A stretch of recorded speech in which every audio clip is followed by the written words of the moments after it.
You all must have heard I'm a real nerd. People say I'm a fool, but they never got the news that I'm a vile one. Oh yeah, I'm a vile one. You better turn it up, better keep the channel down, cause you're watching VileMike and his real wild child.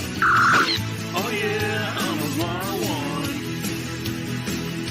You better turn it up, better keep the channel down, cause you're watching VileMike and his real wild child.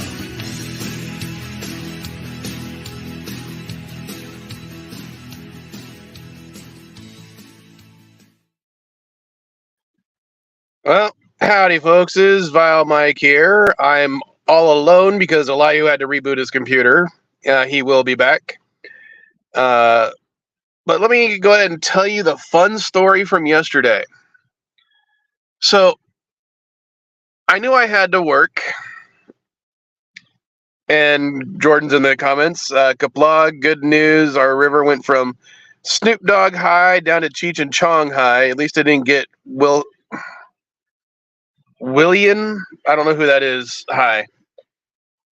And I don't know what those levels of high are because I don't know who actually smokes more. So I start to get ready for work, but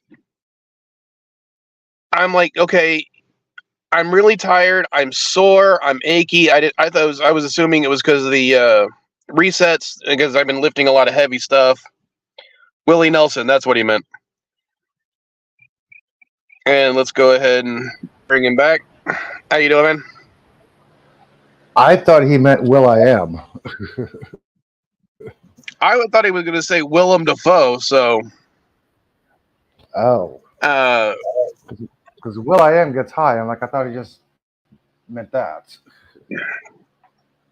So, I'm like, as I said, I'm not feeling 100%. I assume the sore muscles are because, you know, I was literally lifting 200-pound boxes at some points.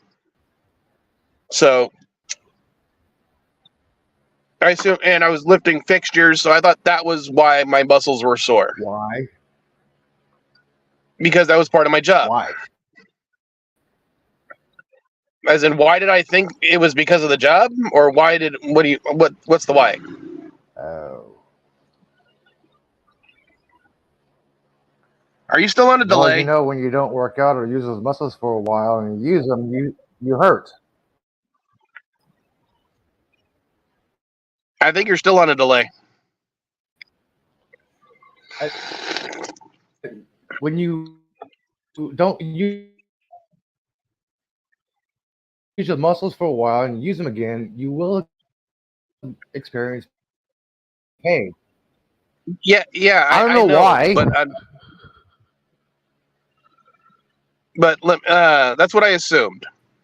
So I didn't think much of it, but I'm still really tired. And I'm like, okay, let me go ahead and lay down for a little bit longer. How am I on a delay? I don't know, but you definitely seem to be on a delay. You're on like a 30-second delay right now from hearing what I'm saying.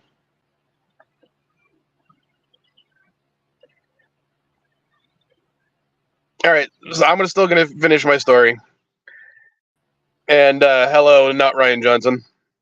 So I decided to lay back down for a little bit. And right now I'm staying with a friend of mine, and he, as he was getting ready for work, he sees me still laying there, and he's like, dude, I know you said you wanted to be out of the house at like 7 o'clock. It's, almost 8 now. You need to get up. And I'm like, oh crap, it's almost 8. Because when I first got up, it was 5:30. And he looks at me and says, dude, you are red. 30-second delay.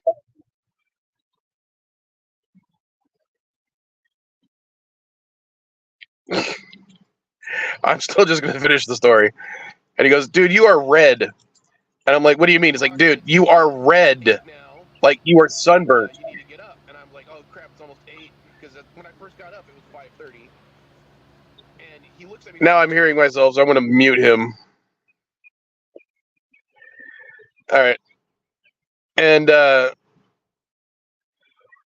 I look in the mirror, and yeah, I am beet red. Like, it looks like I'm sunburnt from my face, my shoulders, my upper chest, and I'm feeling myself, and I am hot. And I don't mean like I'm dead sexy, because we all know that I'm dead sexy. I'm physically hot, and I'm like, fine, screw it. Let me take my temperature, and I had 102-degree fever. And he goes, dude, I'm taking you down to the hospital. I don't care. And I'm like, fine. So we go to, ironically, we drive, because he's in Rancho Bernardo and I'm staying with him. He actually takes me to Palomar. That's the hospital I was actually born at, which is funny. But I haven't been to this hospital probably since I was born. And I'm in the waiting room, and he just drops me off. And at that point, when he drops me off, I realize I've left my phone at his house. So I was like, screw it. I'm going to, just deal with everything at that point later on. I'm waiting to get called. I finally get called. The guy, I see the nurse. They take my vitals and everything. I'm sent back out. It's like 9:00 before I get seen again. So I'd say that's fairly quick for a hospital. And the guy goes, yeah, your vitals are a little weird. Has anything happened recently? Any changes? And I'm like, well, we're doing these big resets at work, a lot more exercise, a lot more time awake, a lot,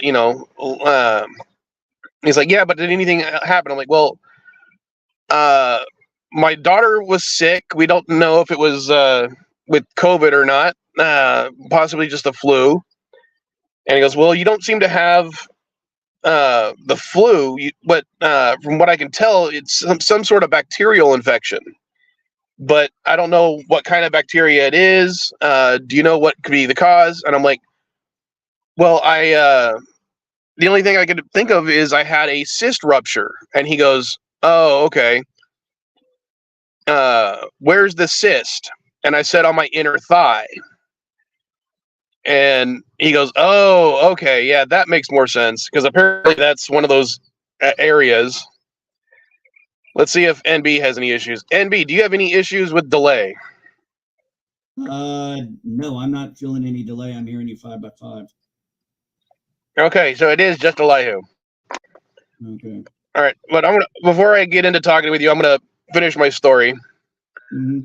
So basically, he thinks that I have a small case of sepsis caused by my ruptured cyst because I'm an idiot not taking care of it. I just let it get infected. So now he puts me on a massive dose of antibiotics. And because he assumes I'm dealing with pain, he gives me a OxyContin prescription. And I'm like, I'm not really in that much pain, really. And he goes, yeah, but I'm looking over your, your medical records, because, they talk to each other. So they know that I have a high tolerance for pain. And they're worried that, if I might be in more pain than my body even registers.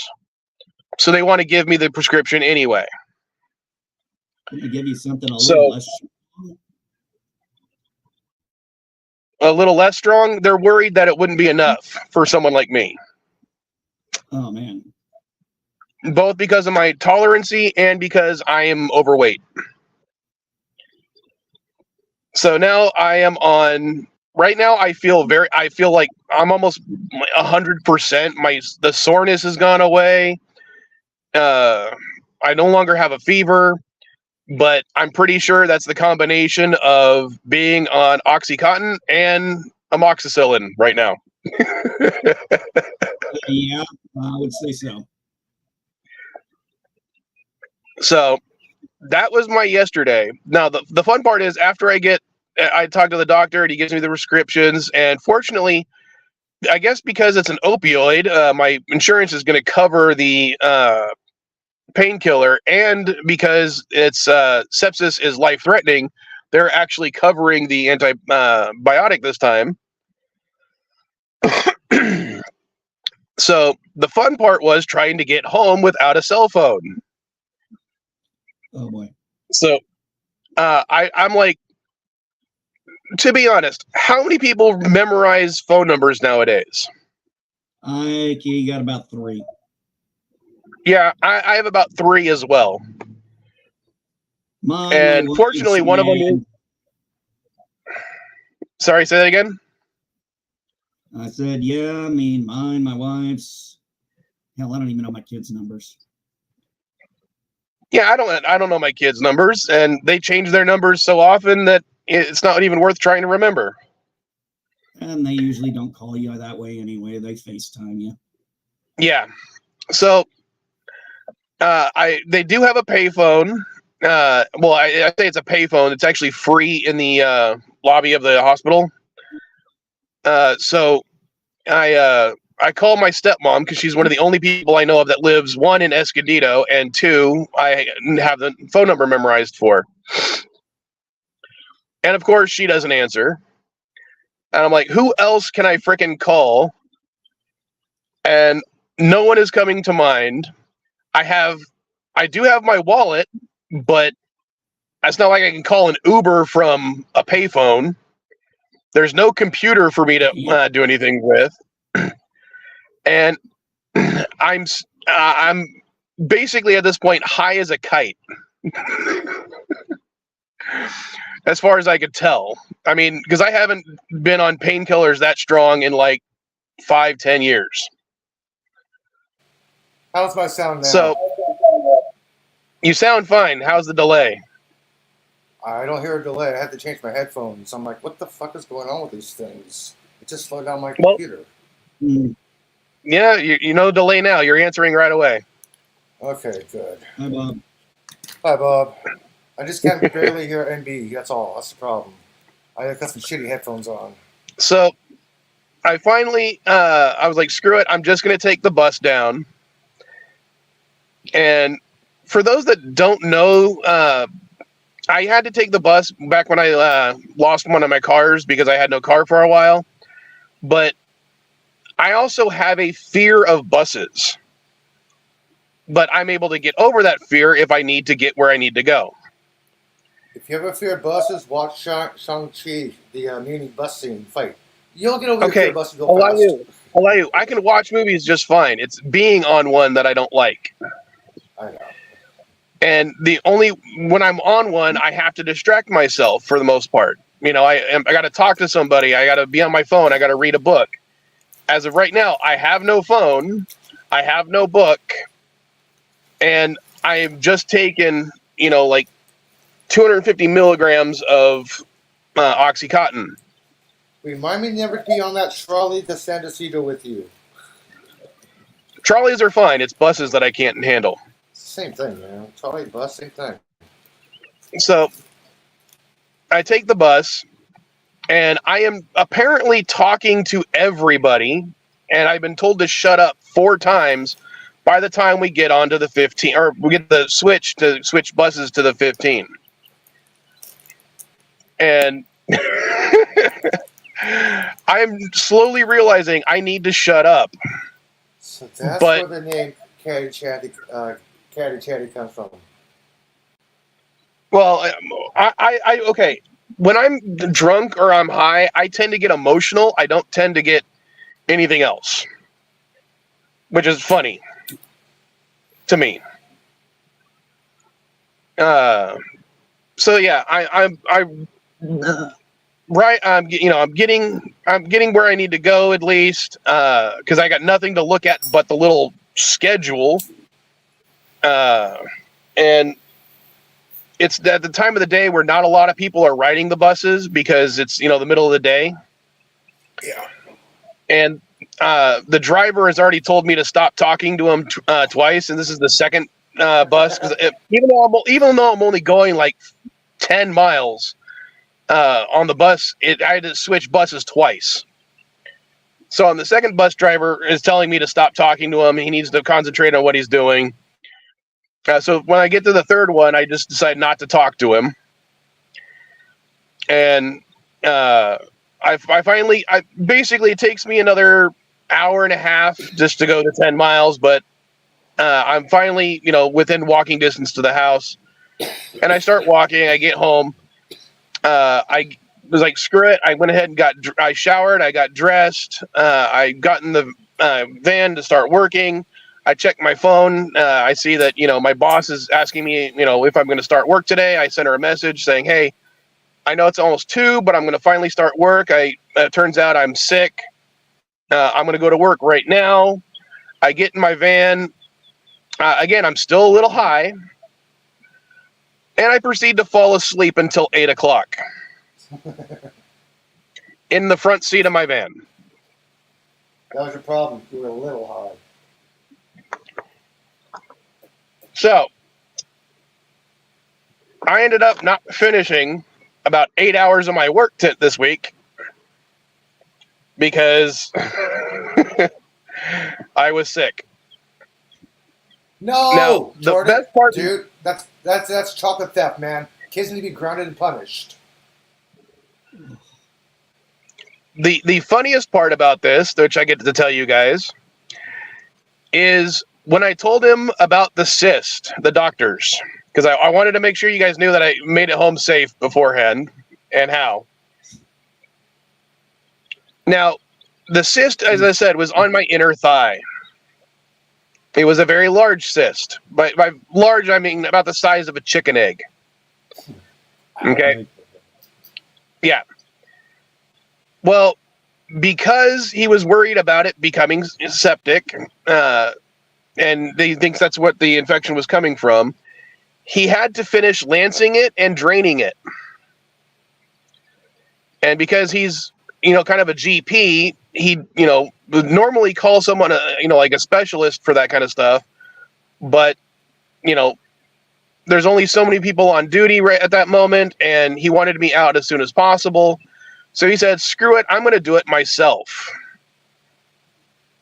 Now, this doctor looked to be about Caddy's age. Okay? Okay, intern. Yeah, he looked like maybe he was 26 at his oldest. And I am just about 40. He could have been doing his other residency. I'm sure he was, and I'm sure he was a competent doctor. But now just imagine, I am nearly 40. I have a cyst on my inner leg. He's decided he's going to lance it. I am now laying back on the little table with the wax paper on it.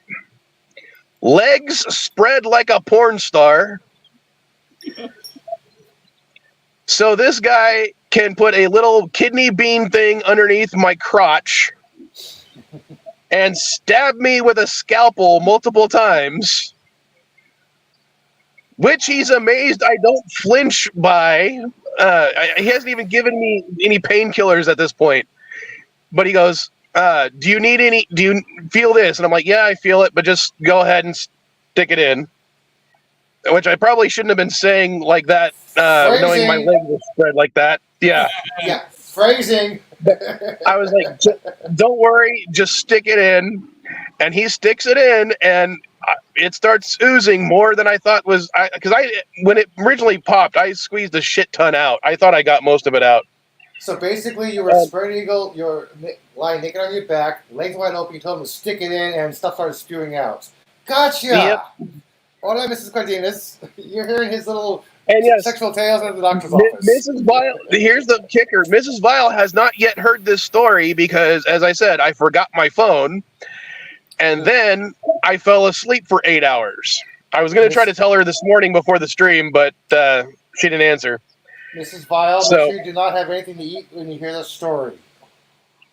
So, yeah, I basically had, and he's doing his best to be professional, but even he couldn't get over the fact that, he's in between the legs of a man, and it was funny in retrospect, but at the time I'm wondering, like, did he really have to volunteer for this? No, I'm back on whenever I want to, LDG. It just Sundays, I needed to keep my sanity, and I wanted to tell this story. Well, if LDG's here, that means he has the bell and he rang for notifications like everybody else should. Yeah. So that's how I spent my Saturday, not working, getting high, and with a man between my legs. How was your guys' Saturdays?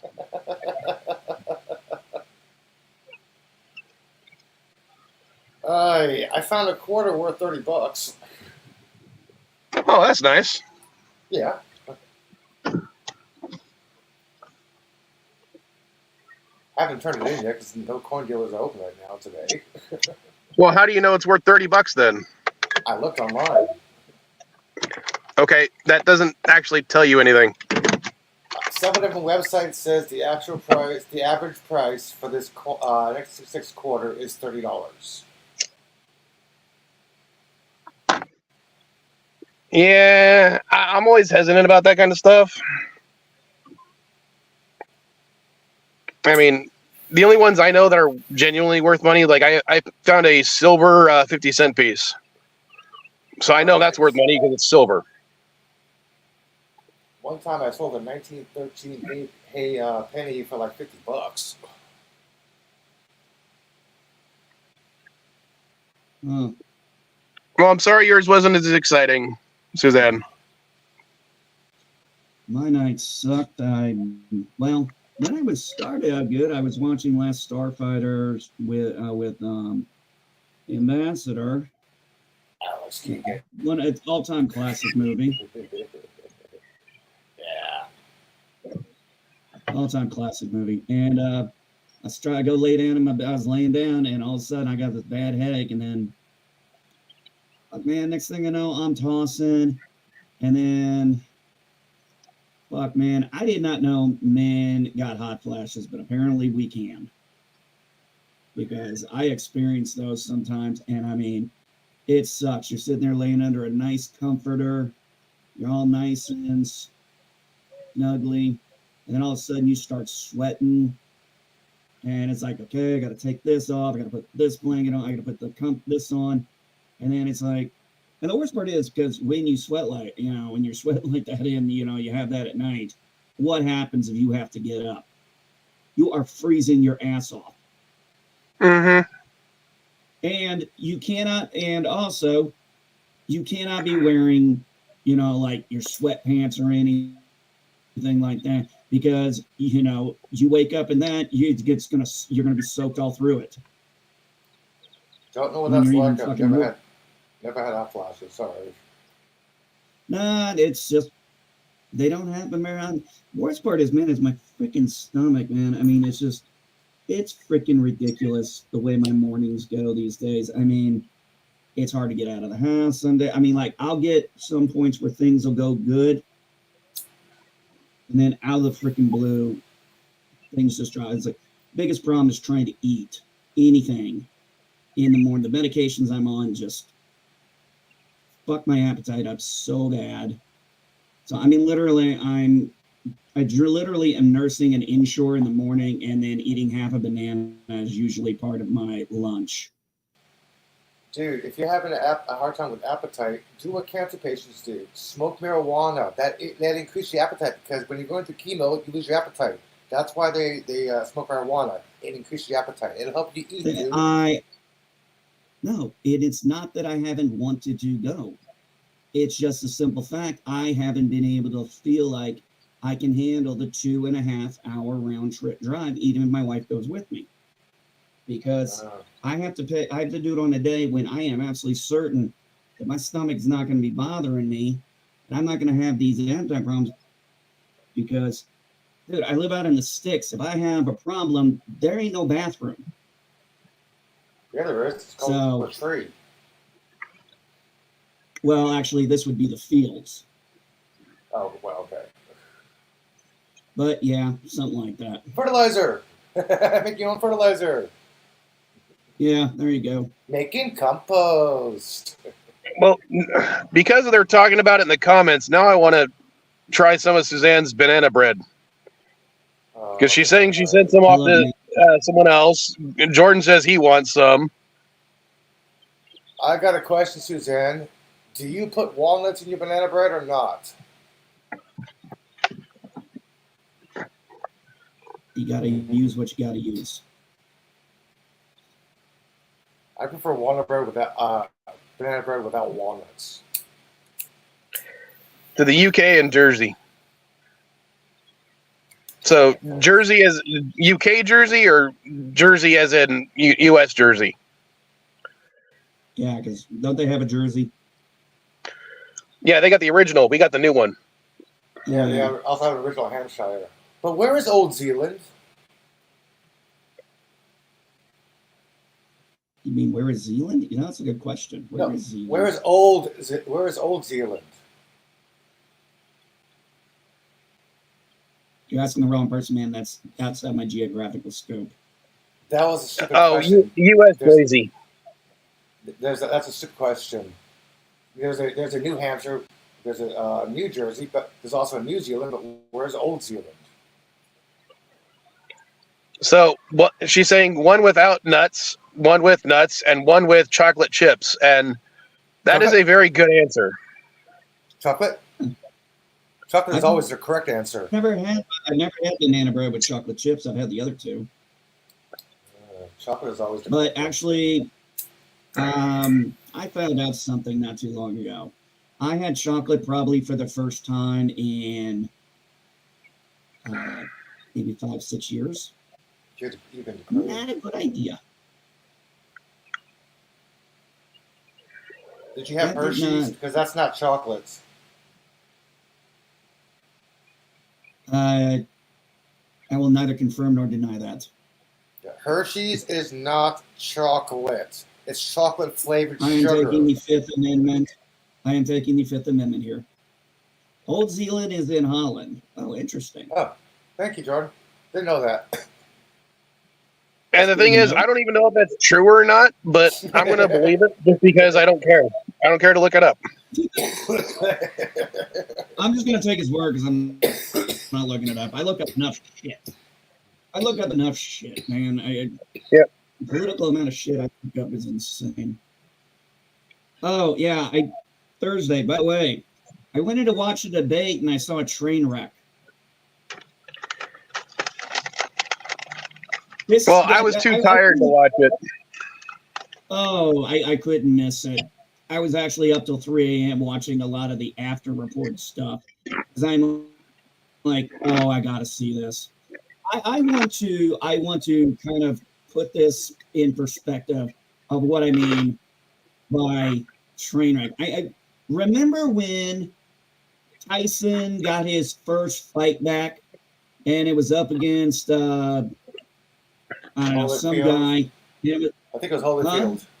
Wasn't it Holyfield? No, not Holyfield. I'm talking about when he first got back. Oh, I'm talking about when he first came back. Oh. Yeah, you know who I'm talking about. After he got released, I forgot the guy's name. Sorry. Yeah, me too. But so they are hyping this fight up. It's his comeback fight. It's going to be epic. You know, we're going to see toe-to-toe. And then Tyson takes him out in like 15 seconds. That's Tyson for you. That's about what I would equate what I saw to. It's like, but in a worse sense, because you had every media site with every pundit out there saying, oh, sharpest attack, he's on fire. Trump's going to be the one slurring. I mean, you're just hearing this from all these sites over and over again for all this buildup. Yeah, he's working. He's hard working at Camp David. Those that week he's prepping for this. He knows what he's. And then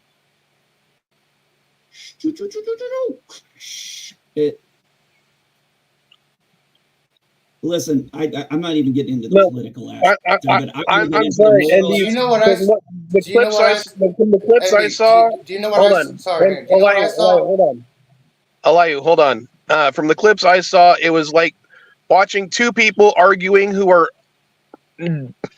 not necessarily understanding either one of the prompts, and they're literally arguing about different things to each other, and it doesn't matter because neither one of them are answering the questions.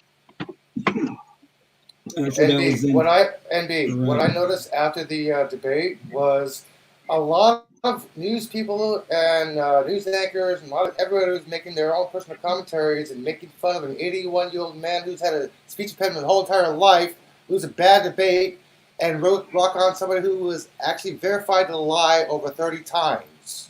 I think they were both People not making fun answering of any Biden. questions. I mean, they were just making fun. They were morally making fun of Biden because of his stutter and his talking impediment. It's like he couldn't debate anything. Like, yeah, the guy has a stutter problem. He's fucking admitted that several times. Get over it. He's 81-year-old man. He's gonna walk like that up to the podium. Get over it. No, people are not going to get over it because I know. I'm saying that facetiously. But I'm going to quote from a movie. I can't remember it right off the top of my head, but it had Martin Sheen and Michael Douglas in it. No, Kurt Douglas. Which one's the younger one? Which one was Kirk? Kirk. Wait, yeah. Kirk. One of them. Anyway, no, the guy who did Falling Down. Yeah, the guy who did Falling Down. That guy. Anyway, there was a point he brought up something where because he's dating a woman and he's like, the president, he just can't go on a date. He goes, LBJ did. He courted a woman, married her, and still managed to form a League of Nations. And then Sheen's character points out, yes, but it has been said, if there had been a TV in every house in the 40s, America would not have elected a man in a wheelchair. The simple fact is, it doesn't matter how anybody wants to try and explain anything away. People are going to see what they saw. Yeah, and I'm seeing a guy this is what I saw. I saw a man hunched over. I saw him with this deer in the headlight look so many times. The split screen was not in his favor because he had just had this dead stare so many times. He had to look down a lot. Look at old footage 20 years ago. He had that same look in his face. That's his look. That's his look. He had that look 20 years ago, dude. No. But what I'm saying is, compare, if we were to take the time, and we're not going to obviously do it, but I might, is compare the first debate between Biden and Trump, which everybody has agreed Biden won that because, let's be honest, Trump couldn't shut his goddamn mouth. I think we can all agree on that. Oh, yeah. 100% Well, I don't know if I would. Well, see, as I said, I don't know if I would personally agree with that because I think every debate with Biden and Trump has been a disaster for both sides. But you have to look at it from. But you have to look at it from the opposite. See, you got to look at the non-verbals. You got to look. I know, but remember, I'm part of neither party, so that's why I have that opinion. And I'm not getting into the political of who said what and who was telling the truth. And I'm not getting into that. I don't care. I can fact check my own shit. I don't need CNN doing it for me. I was actually happy about that. I love this format because I was like, great. I get to hear the candidates, and then I'll go look the shit up because I never listen to their fact checking anyway because 9 times out of 10 it's bullshit. I'm sorry, but I do my own fact checking. Suzanne, if you want, send me a message on Twitter or Facebook, and we'll work something out. And that way I can also try to get you some money for it. And I'll even share it with Mrs. Vile and some of the Vile kids. I bet Jordan's upset because she offered you some and not him. And he said, I like plain banana bread. No, she already made a comment. Gorilla, no nuts, no chocolate. Yeah, I know. But when she said she also sent to California, well, of course, I'm in California, so. Yeah, but California's a big fucking state. Yeah, it is. Actually, Texas is a big state. California is a long state. Yeah. It's Arizona, Texas. Sorry, it's Alaska, Texas, Arizona. I mean, Alaska, Yeah, but I don't think Texas, people realize. California.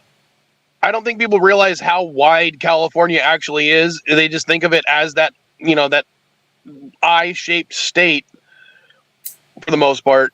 That they don't realize how wide that actually is, because it's as wide as Arizona or New Mexico at some areas. Yeah, I mean, yeah, it's a little. Yeah, don't get me wrong. I know that. I lived there too. I lived in Northdale for 7 years. 16-hour drive. Top Oh, hey, bottom. just for fun, I want to hear your guys' opinion on this.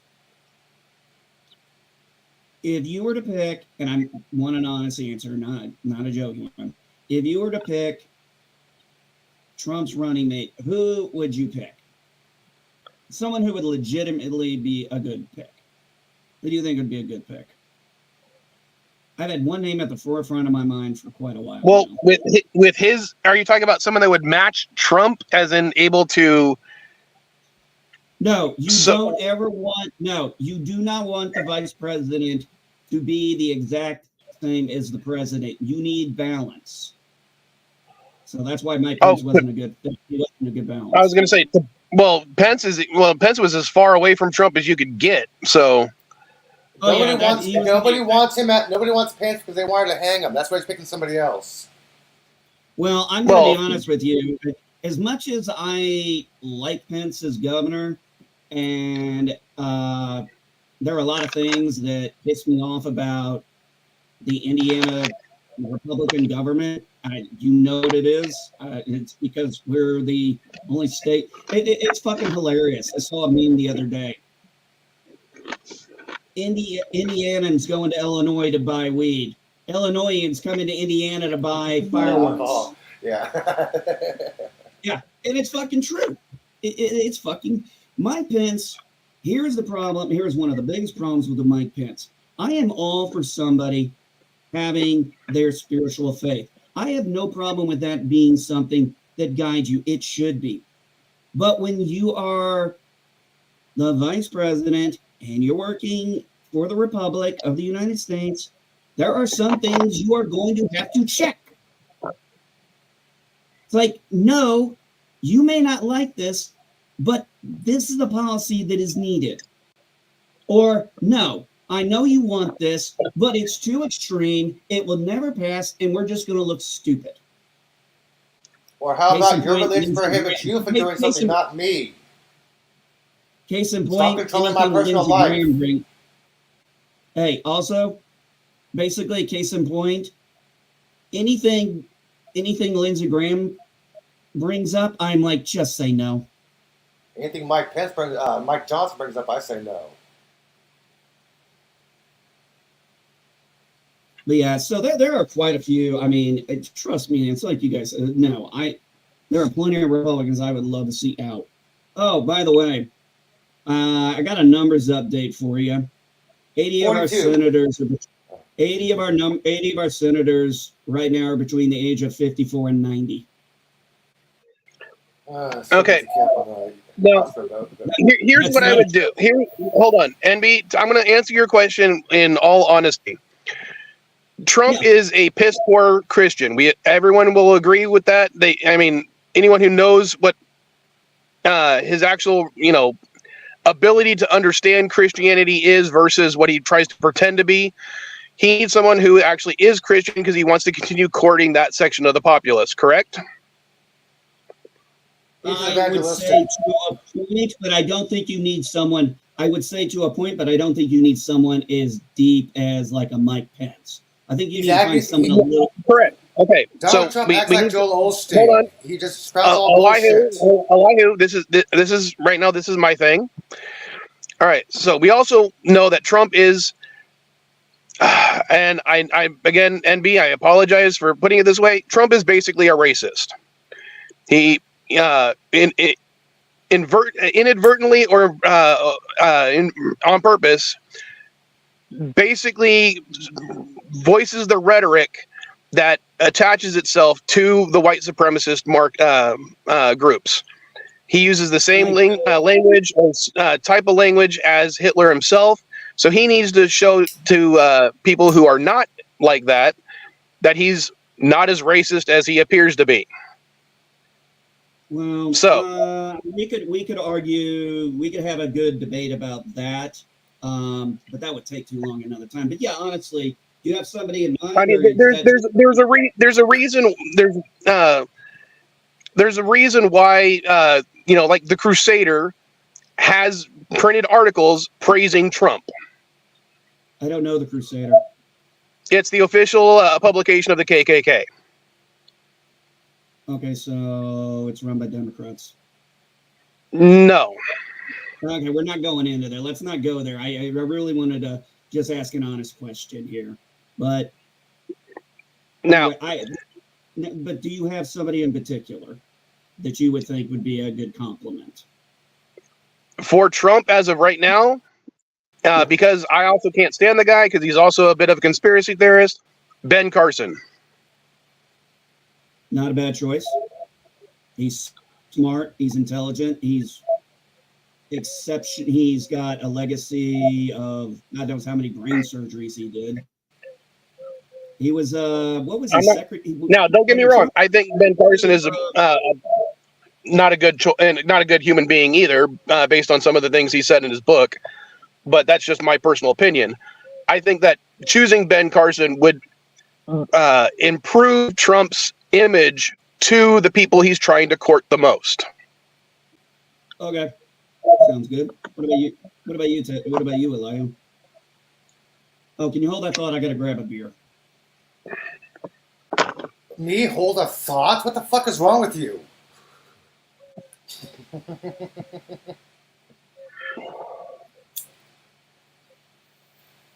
you believe that? He asked me to hold a thought. Wow. He does me. Show me one racist comment from Trump. Okay, how about people he's called vermin? Where's my African American? His black job's being taken. His Mexican job's being taken. I mean, that alone, once you start comparing people to trash and vermin, human beings to trash and vermin, you are not a good person. I'm sorry. He pledged the death penalty for the New York Five, who was found exonerated and innocent. Okay, guys. So, come on. Yeah, I mean, there's no denying that he uses the same rhetoric as those as racists. Yeah. And again, that could be inadvertent. It could be on purpose. I don't know. I'm not going to try to attempt to get into his mindset. Yeah, I know. Asking Elihu to hold a thought, I don't know. What the hell was I thinking? Dude, you do What about you, that Elihu? beer. Sheesh. Drink. What about you, Me? Elihu? He was literally referring to migrants as saying they're all vermin.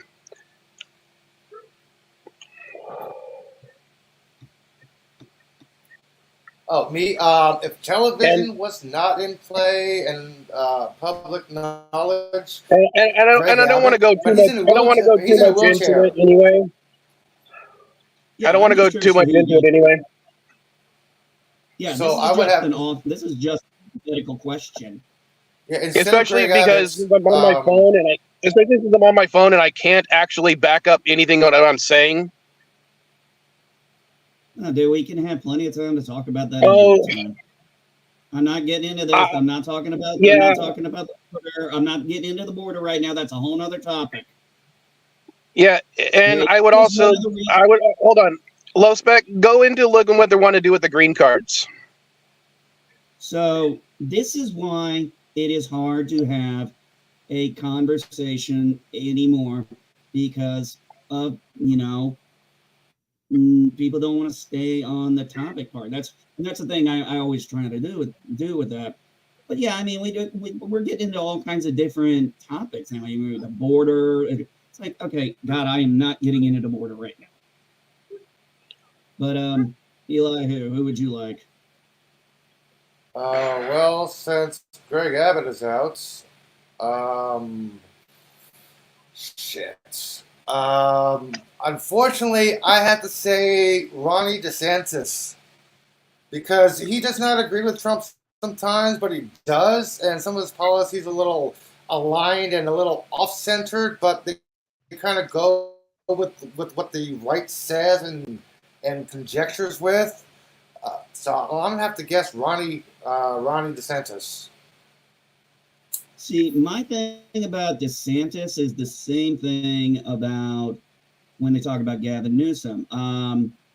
I think they are too spectrally, we know what both sides of the spectrum each one's on. And I think they are on very sharp sides of each of the areas. And that I think they would just be too polar, as a VP pick. Yeah. I'm just trying. Don't get me wrong. I was going to say, don't get me wrong. I like Gavin Newsom as the governor of California, but he is definitely too polarizing because of being from California. And I would say the same thing, honestly, with DeSantis. Look at what you. I don't think DeSantis is polarizing because he's. Hold on. I don't think DeSantis is polarizing because he's from Florida. I think DeSantis is polarizing because of basically the stuff he's done in Florida that even the Republican Party is like, dude, you need to calm down. Well, actually, Republican Party, trust me, what he's done down there has been polarizing, just like a lot of what, Gavin Newsom has done has been polarizing. And I think both of them would just, at this point in time, we've already got polarizing figures on the ticket. We don't need more polarizing figures. Can you give an example of one? Can you give an example of how Gavin is polarized and how Ron is polarized? One example. I can give you a great example. Hold on, I will give you a great example for Gavin Newsom right now. I know, but I asked MB, what's his opinion on how between Gavin I would and say one of the biggest things that was polarizing is how each state handled the pandemic. I think that was a very polarizing thing because it was very divided on how California was doing it and how Florida was doing it. It was getting a lot of media attention. So it was a very polarized. I think that was one of the biggest polarizing things. That's probably one of the only reasons I even knew who Newsom and DeSantis were. I don't live in either state, so I don't really always pay attention to who's the governor of what. If I want to know about Florida, I ask my mom or anybody else I know that still lives there. I just think he'd be too polarizing. The person I would put up,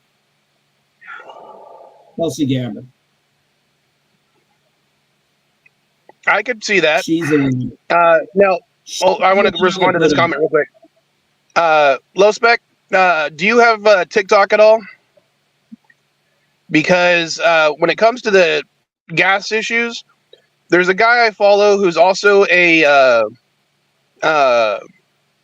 a non-Democrat, non-Republican. He's center, kind of like me, but he's very knowledgeable in that department. I mean, he works in the oil and gas field. His name is Mr. Global. If you can, I would follow him at least. Sorry, he says he's not on TikTok. Sorry. I don't know if his stuff is ever reposted on YouTube, but try to follow him and listen to what he says because he calls out both parties and he explains why gas goes up, why gas goes down, all that kind of stuff. And to me, because he's an expert in that field, it's why I listen to him in that field. Yeah, exactly. And hey, send me and DM me his thing, Mike. One of his big issues is anytime that some politician says something that they have no idea about why gasoline prices went up or down, and they'll say, oh, it was this politician's fault or this politician's fault. He goes and says, no, it's this reason why. And in fact, one of the things he likes to bring up is the whole Keystone XL. He says that in his expert opinion, if the Keystone XL had gone through, gas prices would have gone up. Yes, not down. It's transportation. We had no access to it. It was just it had nothing to do with that. It had nothing to do with that either, Elihu. But I don't want to put words into his mouth, but the way he explains it makes sense, and he also backs up his words with the graphs, with the history, with showing how much how much oil was being purchased, how much it was selling for at the time, all that kind of stuff. He backs everything up, and that's one of the reasons I appreciate him. So, in fact, Andy, I'll send. I know you're on TikTok. Look him up. Make sure you follow the right account, because there's a bunch of sock accounts that are fake accounts that repost his stuff all the time. Oh God, yeah, I know. I see that same thing with Ricky and the Boss. Hate that. So, reason why I would choose a Tulsi Gabbard. One, she's female, and here's why I think that is important right now for this election. Roe v. Wade was only 2 years overturned. I think in about a decade or so, this is not going to be a big talking point like it is now. But since it is still fresh and raw in women's minds, I believe that it would be best, because let's be honest, women don't want to hear about reproductive stuff from a man, period. They don't want to hear it. And I can't say I totally blame them. So it would make sense you have a woman, a relatively young woman. She's, I'm not sure how old she is, but she's relatively young. She is, one, not a Christian. She's actually Hindu. She is a person of color. So, sorry, I got to play the identity politics, but I play politics, and politics can be dirty. She is also... But one of the reasons I suggested Ben Carson, so... What about Kamala Harris? She's currently black. She's is highly educated. She's a woman. She talks about reproductive systems. Say that again. Say who you're talking about. Kamala Harris. Okay. Why would Kamala Harris be chosen as Trump's running mate? No. I'm just saying. It's a good comparison, because you got Kamala Harris, who's also okay. Then make sure you're saying that you're realizing you're making the comparison, because literally the question he was asking was who should be Trump's running mate, and I really doubt Kamala Harris would agree to be his Trump's running mate. I don't think you heard the beginning of my statement. Sorry, I'm like, that's a good comparison. She is a combat vet. She did 3 tours in Afghanistan. She is still currently in the Hawaiian National Guard. She holds the rank of lieutenant colonel. And of course, if she gets the pick for vice president, once she would get sworn in, she would have to resign her commission, obviously. But she was active duty all through her time in Congress, or not active duty, but she was a National Guard person during the time. She volunteered for service like a lot of people did after 9/11. I find her to be smart. I find her to be very well versed. I think that I don't agree with everything she says, and I don't think anybody should. But I think where her principles are, I'm like, I may not agree with you, but I can see, I can understand where you're coming from. And you may have a point, and you may be valid in that, and I may be wrong. Like, for example, she brought up she does not believe that the 10 Commandments, whatever state it was that wants to put the 10 Commandments in the school. Now, Louisiana. I remember that from last week. Yeah. So anyway, I found out some interesting things about that. What they're trying to do, and this is an interesting argument to the First Amendment. I am not saying this is not something that should go through. What I am saying is it is an interesting point that is made up. The point that is trying to be made is that the 10 Commandments can be seen as rooted not just in religious text, but in secular text, citing like the Constitution, the Magna Carta, and things like that as, these were inspirations from this book here. Now, if you can tie that and prove that you can argue in court that you can say, yes, this has historical, secular context, which maybe it does. I'm not going to be the one to make. I'm not going to be the one to make that decision. Thank God. Well, the I got a the question thing for that you, MB. hold on. Okay, go ahead, Elihu. Before I say my piece. Okay, as a homeschool teacher, Yes. a state, I forgot what state it was, recently passed legislation stating that the Bible is now required curriculum in all public elementary schools from K through 12. Do you think It that's had fair for one. anybody who's Okay, Jewish or hold Muslim? on. One, Elihu, that was Oklahoma, and two, it hasn't been signed into law yet. Okay. Here's how I'm going And to. that's why I said I'm pass going legislation. Okay, I am And going to. also, hold on. Also, if I remember correctly, it's still only for public schools, not for private schools, or Yeah, public schools. public schools and Here's not homeschools. Yeah, public okay. school. I'm That's what I'm gonna. saying. I'm going to take a little bit. I'm going to take a page from Tulsi Gabbard today because I was actually listening to her on Bill Maher and what she's because she's Hindu, so the Bible is not her book. I cannot pronounce her book. I'm not even going to try because Bill Maher tried it and he hit me. Yeah, I'm like screw that. The Mahabharata. I agree with what she said. I said, she goes, if children want to do prayer in school, let the individual do prayer in school. If they want to read their Bible in school, or they want to read their Quran, or they want to read their Yeah, personal religion, I have no issues with that. interfering. If they are reading it, like say out on the playground at lunchtime, recess activities like that, if it's not interfering with the classroom, I do not have a problem with the individual. No, the state should not fund any religious text school.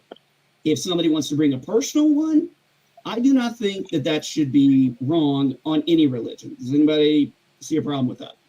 No, anyone should be able to bring whatever religious book they want and read it to themselves. And hell, even if they want to form a group and read it with the group, they can do that too.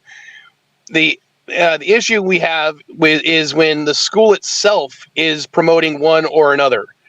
And I'll give you an example. Like in Oklahoma, they were trying. They wanted to do a thing where they wanted religious counselors to be able to come inside the schools, and one of the religious institutions of the area was the Satanic Temple. And they said, sure, we'll send people in.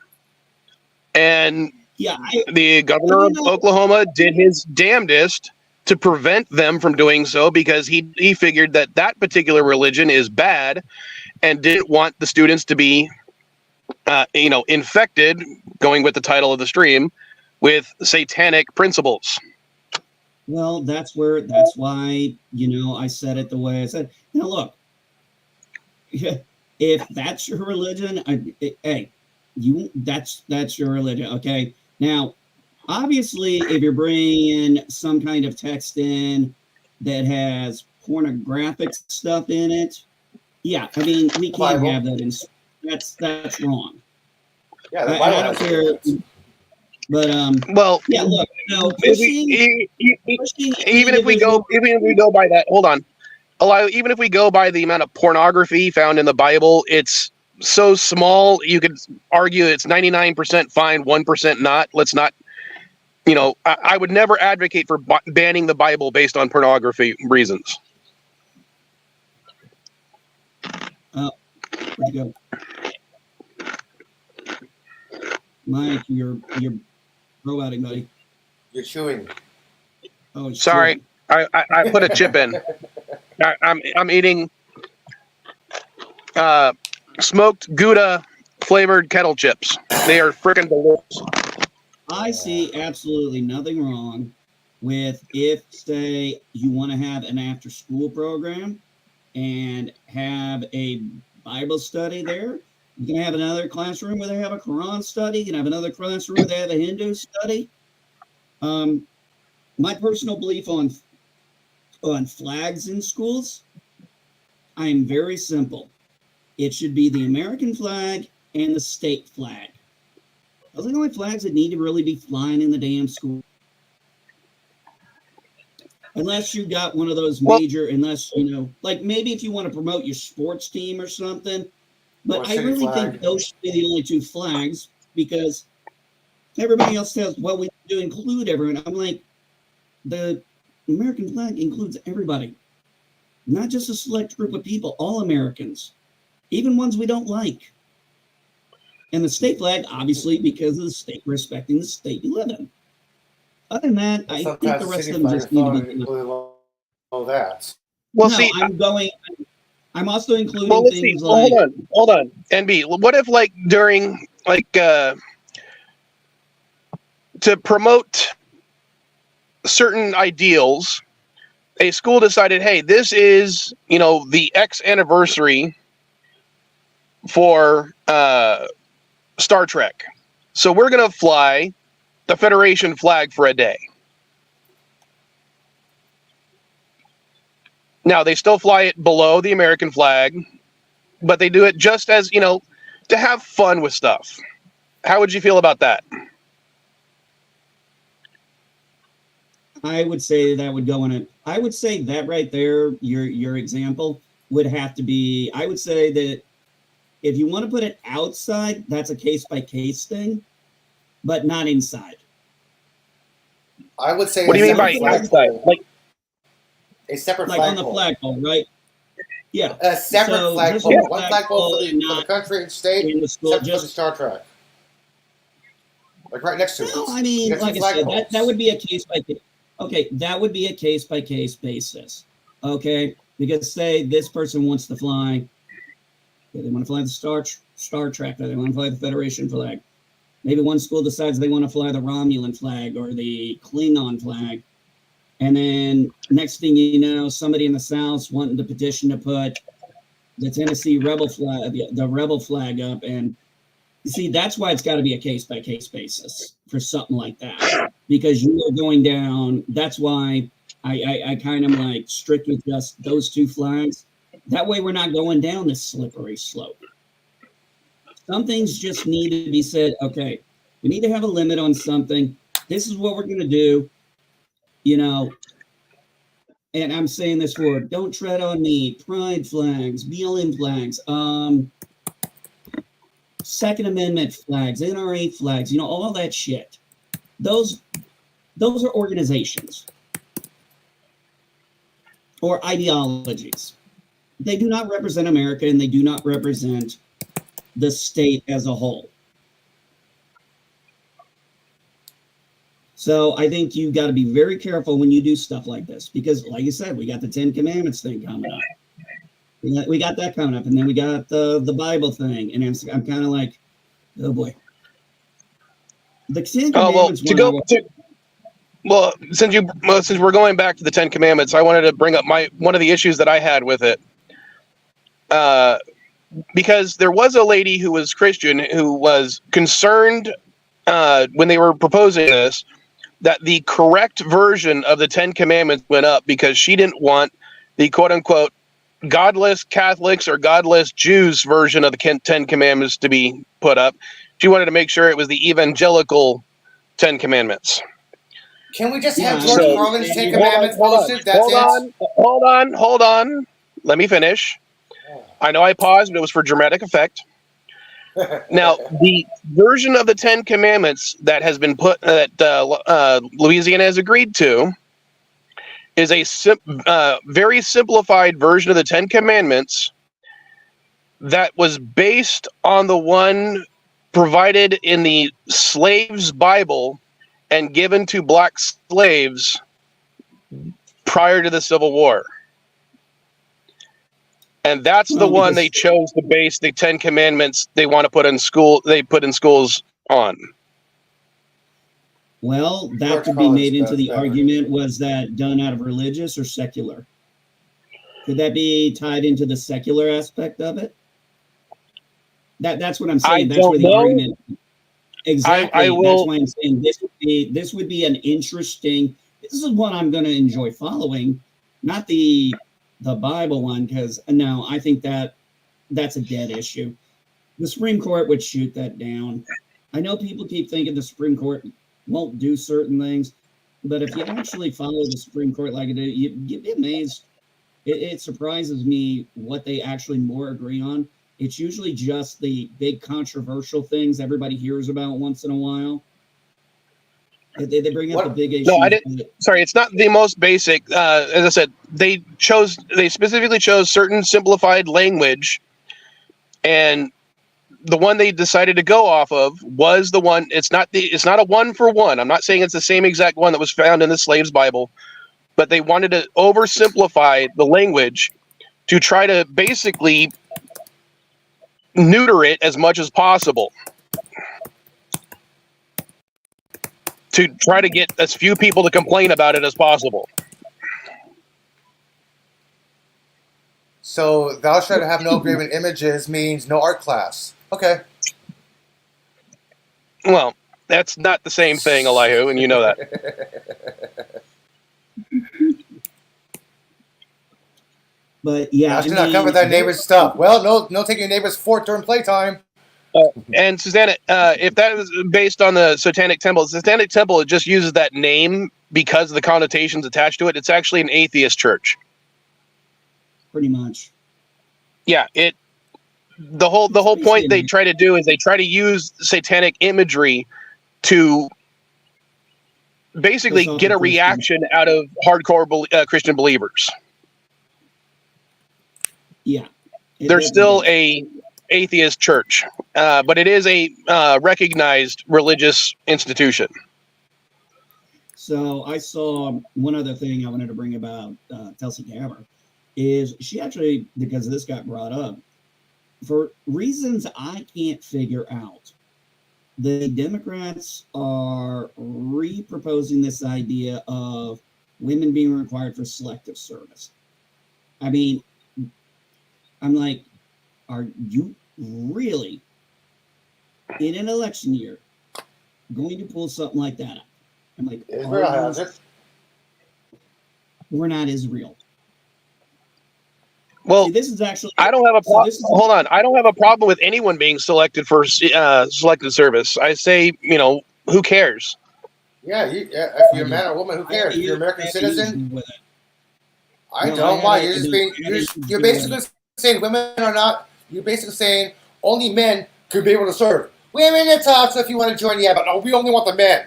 That's fucked up. No. Anybody should be able to serve the United States. You're 18, whoa, man or woman, we're not register. Serving Elihu. I am not talking about voluntary. I'm saying register anyway.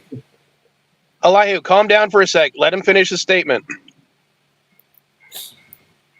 Okay, the original thing that came out a couple of years ago was there was a piece of legislation that was, and this might be the same legislation they're talking about, they were trying to say they were going to allow women to elect to do selective service if they wanted to. I mean, people were blowing that up. I had to go out there on TikTok on one of my old accounts, and I'm like, I gotta unfuck this because that wasn't true. They were trying to say women are, 2024 women were going to get drafted. Now, this is actually a point where my wife and I have a big difference with this. She doesn't have a problem with women being required to register, and I don't believe in the draft at all. And here's why. Look what happened during World War II. We had millions of Americans go out there to serve. 9/11, like Tulsi Gabbard, like so many other people, people joined their country. All right. I don't, and I agree with what she said. If rounds are coming down range, I don't want to be in a fighting hole with somebody who don't want to be there. I don't want to be, I need that bond. I need that camaraderie. I need to know the guy watching my six is going to watch my six and not run off because he doesn't want to be there. What if that guy did not want to be there in the first place? What if he didn't want to be there? What if he didn't want to be there when he was forced to register? Just like the women. That's why I don't believe in the draft. Automatically for everybody or not optional for everybody. No, it should not be one sex or another. That's my opinion. Hold on, Elihu. I'm going to be the voice of reason between the two of you because I agree. NB, I think you're right. There shouldn't be a need for the draft. But as long as we're going to have people have to register for it, I'd rather it be the entire population, regardless of gender or sex, and have it apply to everybody. Because if everyone, that way everyone is going to be responsible for defending the country if it comes to that. Okay, so all or nothing. I can respect that. Oh, and Anton Levy that's a different. That's not the Satanic Temple. That's it's a similar name, but it's not the one that is the atheist organization. Trust me. Anton Levy was an insane motherfucker who. Yeah. Yeah, I'm not going to go into it. Yeah, that's it. Levy, enough to say that. I'm going to be honest. I'm not familiar with any of that stuff. Good. No, I don't get into it. Anton Levy was a charlatan who was trying to basically say stuff and pretended to actually be like speak for the devil in order to, piss off people. He was a snake oil salesman, essentially. Oh, there you go. Basically, Joel Osteen. But he believed his own hype. Let's just put it that way. Oh, you're not. Or pretended to, at least. You're not supposed to believe your own hype. That's the first rule of being a con man. Oh, NB, I am telling you right now. Hold on. NB, I'm telling you right now. I see because I drive all over the county. We have this thing coming up. I don't remember the date, but I saw some of the billboards for it. It's a guy claiming to be a prophet of God. And, he's trying to get people to come to his revival or whatever he does. And it's just like, I think he's one of those people that believes he really is a prophet from God.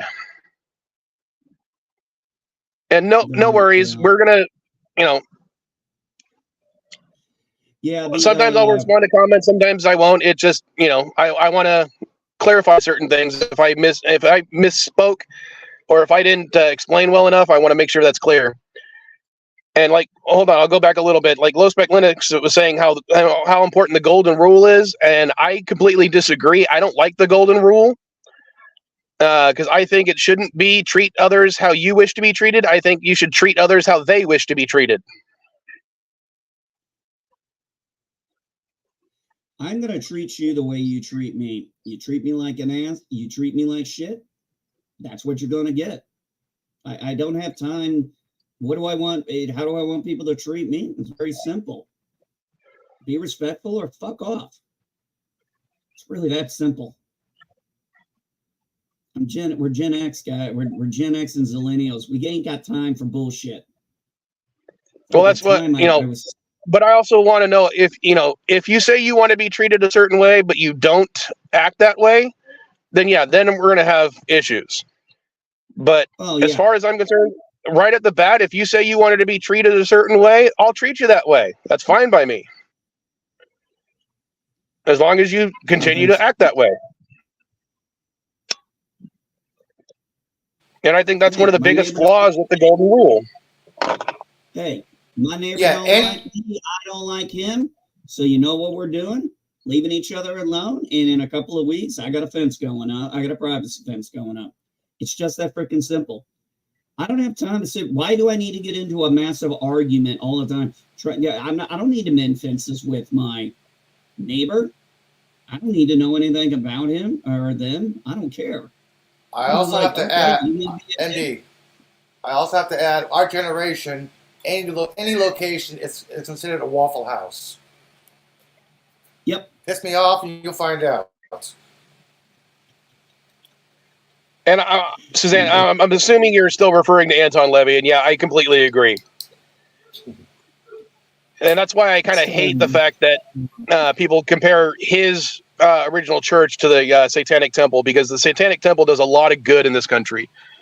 And even if you don't realize what they're doing, they do it for good reasons. And they just use the imagery to piss people off.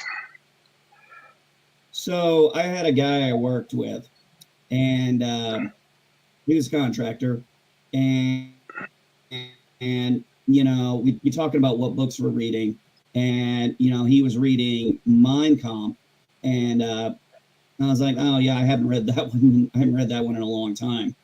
And somebody came up and he goes, why would you read that? It's like, because if you want to know how crazy someone is, see what they write. Yep. It's the fucking truth. No, think about this. Yeah. There was something I heard. They said, how do you want to know who's winning a debate? This was when he said, turn the volume off and just look, and you could tell. This is how this guy used to figure out debates when he was, looking and seeing how things were going. Because one of the biggest things, and I love this one, I've done this before, and it's really insightful. When you hear somebody talk, it's one thing. But then when you go back and read it all on paper, you might find that, oh, I didn't hear that quite like I thought I did. Yeah. That's not quite what I heard, but this is, yeah, exactly. But yeah, I mean, it's like I read, I'll regularly go look at the Pillars of Communism and Rules for Radicals. Because, hey, you see that kind of stuff, you got to know it, because if you don't know your history, well, you know the old saying. If you're ignorant of history, all right, hold on, Suzanne. One of the big problems we had in this country when it came to insane asylums is after a while we didn't want to fund them, and it basically became low-grade prisons for people who didn't need to be put in prison. So if we're going to make them great, we have to fund them. And when you want to fund things like that, you have to raise taxes. And a lot of people in this country don't want to raise taxes to take care of other people's mental health issues. It actually was a low-grade experimental patient low prison. That's what they turned into. They experimented on people that way. Oh yeah. No more. What about, if we were going to do something like an insane asylum or something like that again, you're saying raising taxes, why not contract it out? Because if you ever look at whenever you look at contracting stuff out, it's always done for profit, which means it still means that people are going to suffer more because they have to maintain a profit margin. That's why the for-profit prison system is even worse than when the states ran them themselves. No. I don't mean run by the state law. I'm thinking more, well, I guess maybe that would have to be the case, wouldn't it? Yeah, I guess you would have to contract them out to each 50 states. I don't think you could do a full federal. Not to mention, a lot of the times they're still subsidized by the states or the federal government, and your taxes are still paying for them. Actually, I'm watching the show. It's funny you brought up the private prisons thing. I'm actually watching this show, Mayor of Kingstown, as the guy who played Hawkeye. Jeremy Renner, yeah. Yeah. And it's in this fictional town of Kingstown, and their business is prisons. They have 7 prisons in their town. And they're actually part of part of this 3rd season storyline now is actually one of them is a private prison.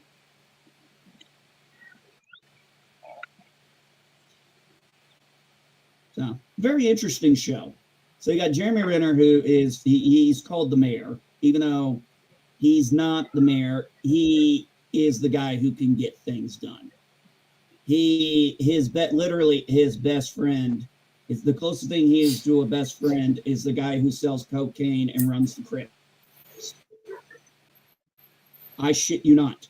I heard it was a good show. I haven't seen it yet. Yeah, he's I love Bunny. When Bunny and Jeremy Renner's character get together, you have no idea if they're about to grab a beer or shoot each other. And sometimes it ends up being almost. I'm not going to go too much into when it comes to the prison stuff, because I also don't know what show you're talking about. But I think one of the big problems we have with prisons in this country are the fact that prisons tend to be more retribution, not rehabilitation.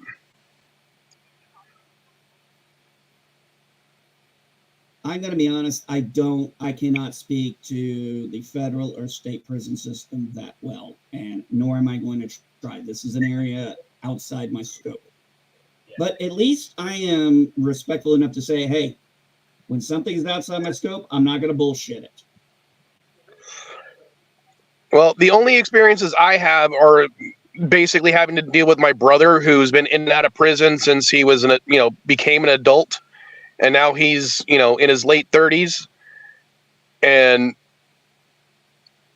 basically, the biggest punishment they have for you in a lot of prisons now is spending more time in prison.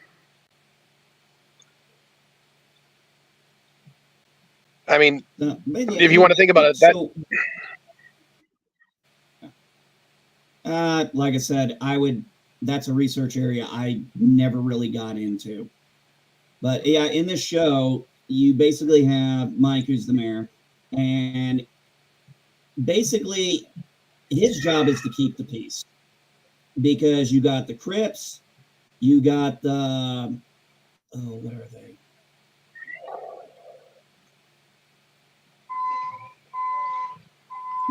AB. Bloods. No, the AB. Well, the Bloods are in there too, but they haven't really shown. They're not in there that much. They show up periodically. But you have the Bloods, you have the Crips, you have the ABs, the Aryan Brotherhood, and of course you have I don't know what they call the Hispanic group, and then of course we got the Russian Mafia. Well, in Southern California, it's usually M13. Yeah, but this takes place in I think Michigan. But yeah, I mean it would probably be maybe something like that. I can't remember what they called it. So he works with them. He works with the prison guards. He works with the warden. He works with the prisoners. And, we're talking the hardcore ones, right? He's at the max prison. And this is how he does things to keep peace. And it's so funny because the first episode is, we are 3 seasons in, and we've had about less than a year of timeline. And this is not a real big spoiler. One of the characters is pregnant in the first season, and they don't deliver the baby until the 3rd season. So that's how I got the timeline.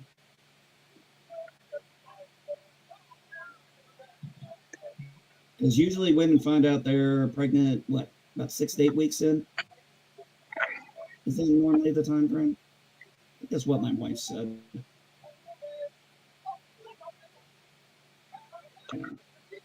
Anybody watch anything good? I actually started watching Dark Matter. Good show. Not the Joe Malozzi show, the new one called Dark Matter. No, the only thing I watched recently, I finally watched Godzilla -1, and I freaking loved it.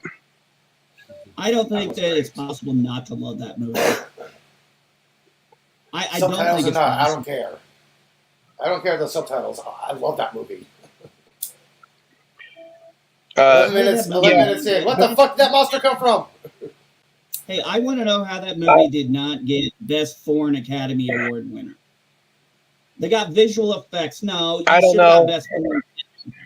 It should have got Best Foreign million. Film. It was million. It was beyond. I don't know how to say it. It was beyond great.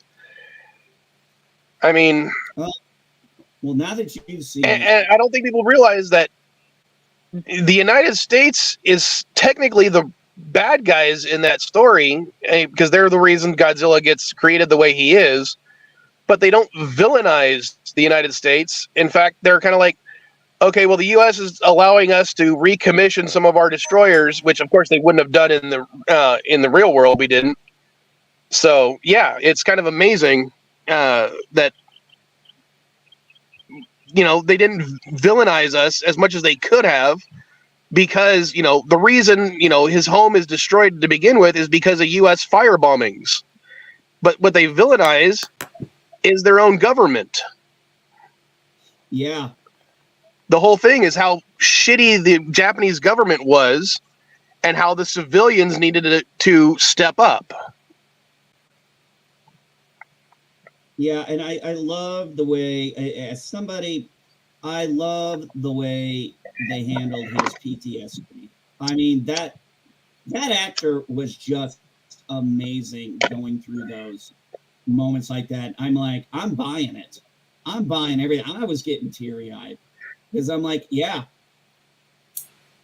I'm like, oh yeah, man. I've damn near teared up at a little bit, you know, coming from, you know, the fact that I'm a dad too, and how he didn't want to. I mean, he was the one taking care of this kid, but he didn't want to be responsible because he didn't feel he was deserved that happiness because of his PTSD. But his PTSD was inflicted to him by his own frigging government and societal expectations.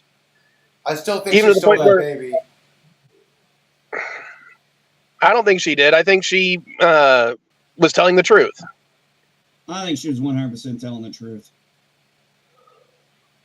And I think the only reason she was stealing was to provide for the kid, which, if you want to think about it, you know, when people talk about crime in the United States, what's one of the things, or two of the highest theft items in Walmart right now? Diapers and formula. Oh, yeah, diapers and formula. It's because people happen to be parents, but they can't afford their kids. They also don't want to lose their kids, so they have to steal in order to help take care of them. That's fucking sad. You see it in a movie and you understand. You see it in real life and you keep blaming the people who have to do the stealing. Yeah, and formula's now locked instead up of instead of blaming the government, which is the reason why it's happening to begin with. Well, I mean, they probably blame their. Well, let's think about it. The Japanese Empire. The Japanese do not fight like Americans. They didn't. It was a whole different time of warfare. If you've ever watched the Pacific, boy, does that put everything into perspective. Yeah, I know about the Japanese tactics. And you know, to respond to his statement, he says that my Walmart, the new Luigi's Mansion 2 on Switch, is the most stolen item. That might be your specific Walmart, but as a vendor, because I'm a merchandiser at multiple Walmarts, one of our clients happens to be one of the biggest diaper manufacturers in the country, and another client is actually the second largest formula producer in the country, and I frequently have to do checks on those products because of theft issues. And it's at multiple Walmarts. So I'm going by basically the Walmarts that I have, plus I'm in contact with merchandisers across the country. So that might be a specific issue at your Walmart, but across the country, diapers and formula are two of the most stolen items.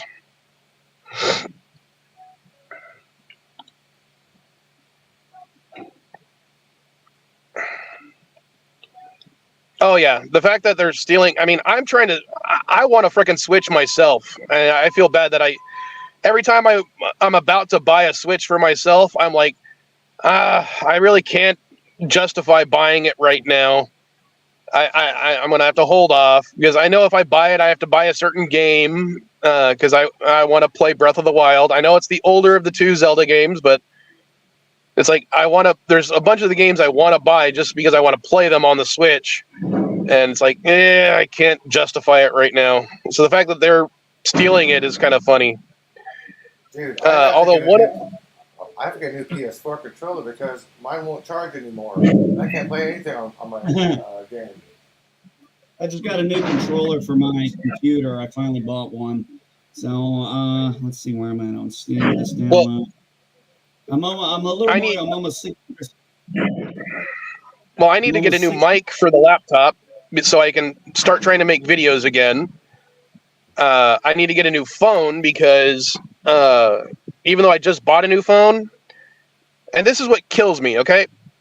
My previous phone I had for 6 years, not a scratch, not a crack, nothing on the screen the entire time I owned it.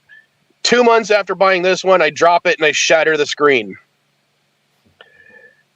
Plus, because I'm having issues connecting this phone's Wi-Fi or hotspot signal to my laptop, I need to buy a new freaking phone. And even though I know a new phone for me, because of the type of person I am, is going to cost me like $60. It's not a big expenditure. We're talking like less than half a day's wages to buy a new phone. But still, it's like I don't know if I want to spend that money right now when that same amount of money will feed my kids. Yeah, I finally bought a controller for myself because I've been wanting to get one because I've been doing a little bit more stuff on Steam. I wanted to play my X-Wing TIE Fighter games. So I decided to get a controller. And I'm currently downloading, it's at 58%, off of Steam, Killer Clowns from Outer Space, the game. Yeah, I want to. That's another one I would love to play. I want to play. I want to play Fallout 3 and Fallout 4, and I just don't have the time or the ability to play anything. It's just pissing me off. I got The Last of Us Part 2. I'm halfway done with it. I can't even finish it.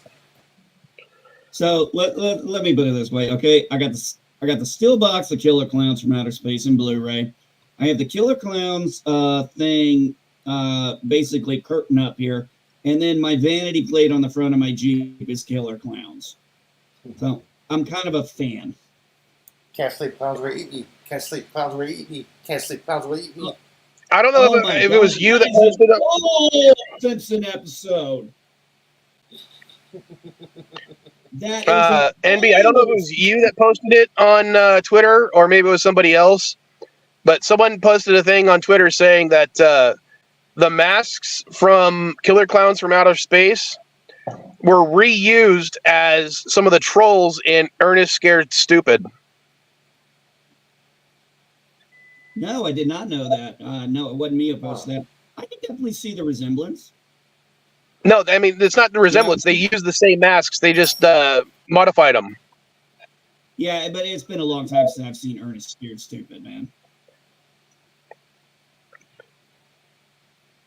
Yeah, well, video I thought it was a cool little factoid. I thought it may have been you, now that you told me how much of a fan you are. Yeah, I just, no, it wasn't me. I did enjoy some of the backstory. I did enjoy some of the behind-the-scenes stuff. Just kind of one of the things I like about getting, the physical media is getting the behind-the-scenes stuff, on a movie you're really interested in. And, they made Killer Clowns in 31 days. Well, I think they filmed it in 31 days. Everything else still took longer. I know. Yeah, they filmed it in 31 days. Yeah, that's right. So one of the good things, getting back to Godzilla -1 since you brought it up, is one of the core aspects of it is we are not bogged down with a bunch of minor characters that don't matter. The focus of this is the pilot, and then everybody else comes around him. Everybody else is supporting around him. The child, the thief, the grieving mother, his two friends when he gets the job doing the mines and stuff. They all grow into this family, and you see this. And by the way, the year cut scenes we were seeing, they were short, they were to the point, they were showing us where things were going. I very much enjoyed that. That was like, okay, we're jumping from here, we're just getting a little snippet. Okay, we can put 2 and 2 together, we're not stupid. And it's like, some reason they knew their audience could understand what they were seeing.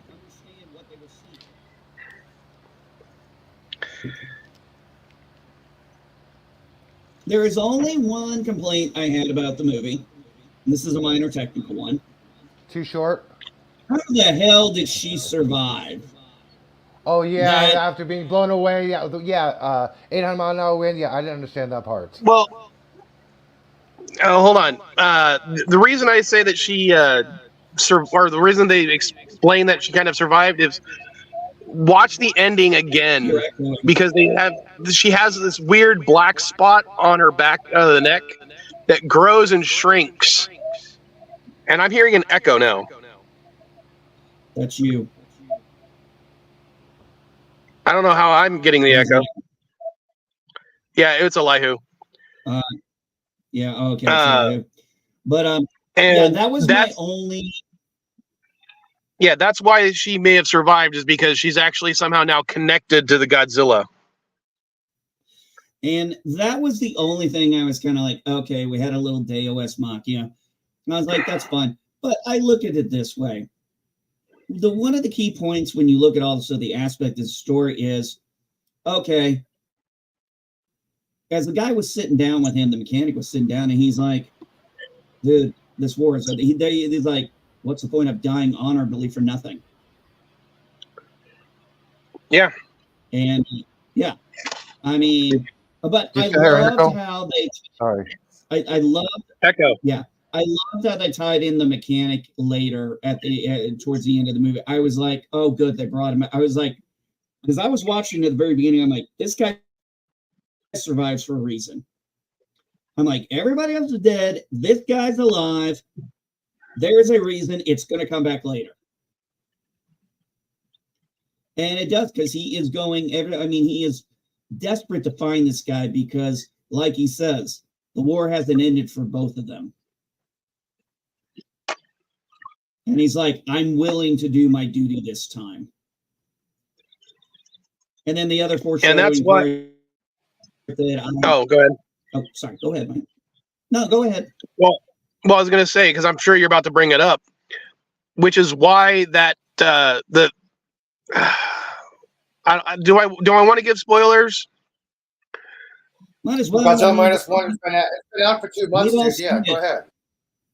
Well, yeah, it's the other modification the technician made, or the mechanic made to the aircraft, and the reason, his reasoning, but putting it in there was him giving his forgiveness. Yes, but one of the key things I thought was interesting there, and yes, I was actually going to bring at that point, is because we see them talking to each other, and he's kind of giving him a little beration and stuff, and I understand why. They're both traumatized. This is why I like the interaction between those two characters. They act like two very traumatized soldiers would.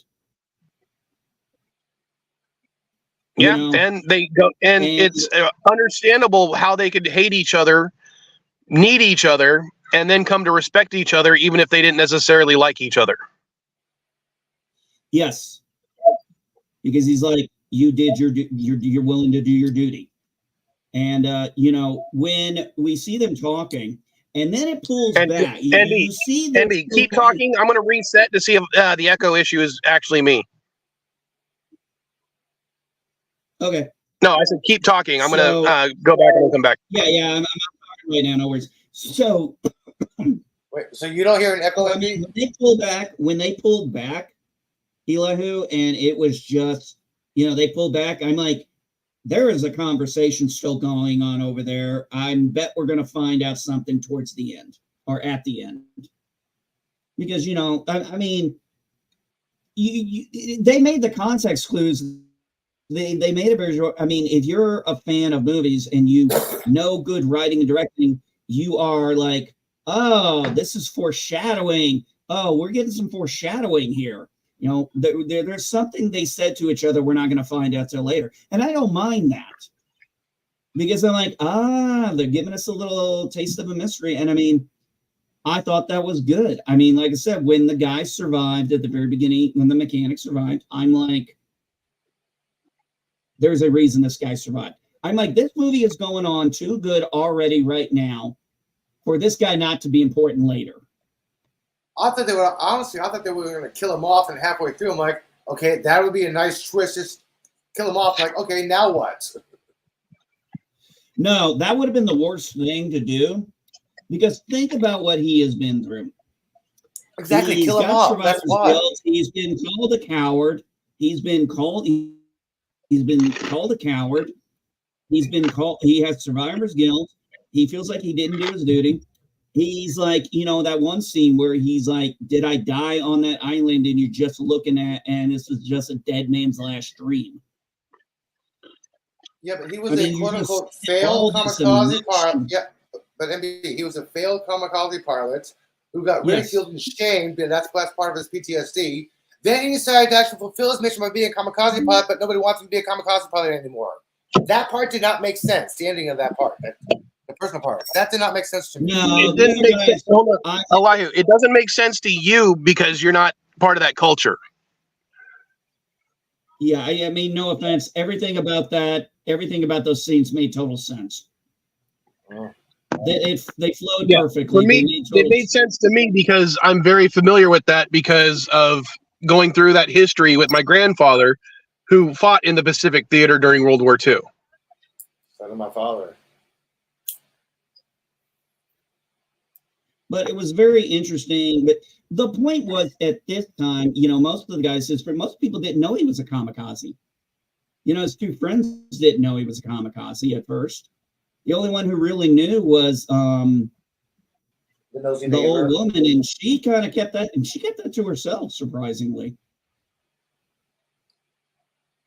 Yeah, nosy neighbor. And I mean, yeah. Well, I love that scene. One of the best scenes, and I thought, now this is a scene you need to have in American movies where they're all grieving, and he's like feeling guilty, and then his friend picks him up and goes, "Why did you marry her when you had the chance?" Yeah, I was like, slap. It's like, how she felt about you. Why? And it's like he's having a hard time still trying to explain to me he doesn't feel he deserves happiness. He does not feel he deserves to live. And in the end, he finds a reason to, and in the end, he finally finds something he's willing to die for. And it turns out that because he's willing to die for it, everybody wants him to live. Well, see, I think even he realizes he's not doing it out now he has a reason to die, or he has something to live for, but he's willing to die to protect it. That's the difference. Exactly. That is the huge difference there. Yeah. He has something to live for, and he's willing to die for it. And I mean, you're wondering at first, it's like, oh, and then when I saw that telegram, when the telegram thing came, I was like, there's another foreshadow. I'm like, I bet I know who that's from. But I just love how when he came back and she just is literally like pushing at him, like, told you not. I mean, you see through the evolution from the beginning. Also, for the timeline of this movie, you see it start with him, it coalesced with all these other people, and all the supporting characters are just so well done. It's all focusing on their family. They have become a family. We're not worried about side stories and things like that. Actually, if you think about it, the side story is really Godzilla. Yeah. And that's how Godzilla should be treated in his own movies. He's a force of nature. He's not supposed to be a character. And, but I mean, what I loved about this is, yeah, we got the classic Godzilla destroying a city, but I gotta admit, that had to be the best I have ever seen. And I'm talking including all the American movies, because I'm sorry, the effects just look better. The acting looked better. The graphics looked better. Every actor, I mean, when you see people falling off, when you see those reporters falling off, you're like, you actually feel like they're really falling off.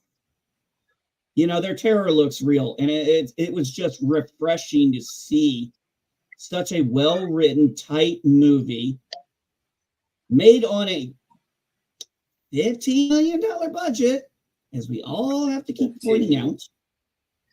$15 million. Million doll hairs. yeah, I mean, literally, when that movie was over, I was just like, look, I'm not the hugest Godzilla fan. I've seen Gojira, the original. I've seen the American version of Godzilla. Obviously, I like Gojira more because there's too many cut. If you watch Godzilla, you can tell all the cutting and everything. Not very well done. Well, yeah, especially the original American version, they literally insert an American into the footage. You know, through cuts, not through like how they would do it today. Yeah, and then you had like sections where like somebody was in the shadows making a phone call, and it's like, okay, this had to be added, and it's just interesting how they did. But you know, I mean, it was what they were trying to do back in the day. I didn't really get into the 60s, 70s era of Godzilla. Wasn't really my thing. I did watch many of the American. I haven't seen the latest one. I'm honestly, after seeing Godzilla -1, watching this new Godzilla Kong movie, I'm going to be honest, the bar is just too high. I don't believe for all the money they spent on it, I'm going to, because now everything I'm going to compare to with Godzilla is Well, going to thank you, Suzanne. Yeah, what does Japan do? We give you a terrifying lizard. What does America do? We give you a monkey with a power glove. Well, I haven't seen the new Godzilla X Kong, which I don't know. I don't know if I like the fact that they put the X in there for verses again. I mean, I get that that's a Japanese thing, but to me, it's just annoying. Part 2 will be released next year. I would have just had, you know, Godzilla versus Kong with the subtitle. You don't need to have it Godzilla X Kong with subtitle. But I plan on watching it probably tonight or tomorrow night. I'm been told to take the day off, so I'm not working. After the live stream, I'm going to do laundry. I'm going to get a shave and a haircut because I want one.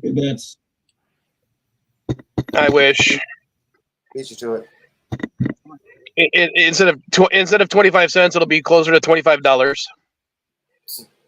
But yeah. Either way, I want to shave and a haircut.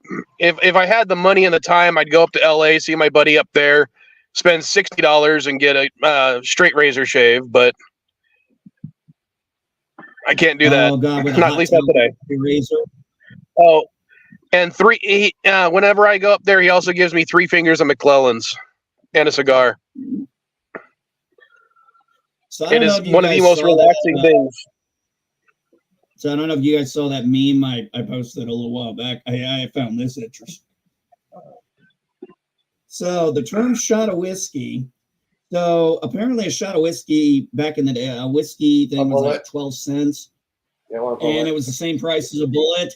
So if the person was low on money, they'd give him one of the bullets. And that's where the term shot of whiskey came from. I'm like, holy shit. I love learning shit like that. Yeah, I when I hear stuff like that, I always take it with a grain of salt because I don't know if that's actually true. And it's like something that sounds like it's true, but it might not be true. And I don't know. I'm not going to look it up right now because I can't. The lady who did by the way, the lady who did the ducks in the Jeep thing that started that trend, she passed away. The what? Okay, yeah, he started cutting out. Sorry. In the Jeep community, people put ducks in their vehicle, in their Jeeps and everything. And it started with a lady who went to a gas station. She bought some little ducks for her Jeep, and she saw another person with a Jeep and just gave it to them and said, have a good day. And the trend started from there. Okay, so if you ever look up look up Jeeps and ducks.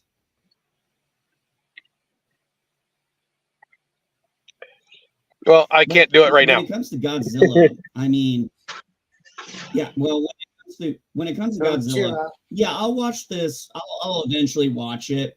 But I got to be honest, man, I'm serious. After you watch Godzilla -1, it's kind of like, I think about the other Godzilla movies and stuff, and I'm like, oh my God, they spent all that money when they could have just done something like this. I mean, think about it, Elihu. Could you imagine if we took the total budget of all the movies they've done, how many minus ones would they have made? Well, you Well, also, here's the thing. Hold on, NB. Here's the thing, though. Yeah. Remember what I said about in both Shin Godzilla and Godzilla Minus One, Godzilla is the force of nature. He's the disaster that they're trying to fight. He's the tornadoes and Twister. He's the hurricane from Perfect Storm. He's the disaster, because it's all Godzilla movies are supposed to be disaster movies. Exactly. Whereas the Monarch series, as the Monarch universe, the kaiju, when it comes to Godzilla, even King Ghidorah and Kong, they are characters in and of themselves. And because they are characters, they require more screen time, and that requires more effects shots. That's why they're costing so much. Think about how much screen time Godzilla actually got in Godzilla Minus One. And go back to... Yeah. Well, if you go back to looking at... go back to Jurassic Park. The total amount of screen and look how much actual screen time T-Rex got, or the Velociraptors got.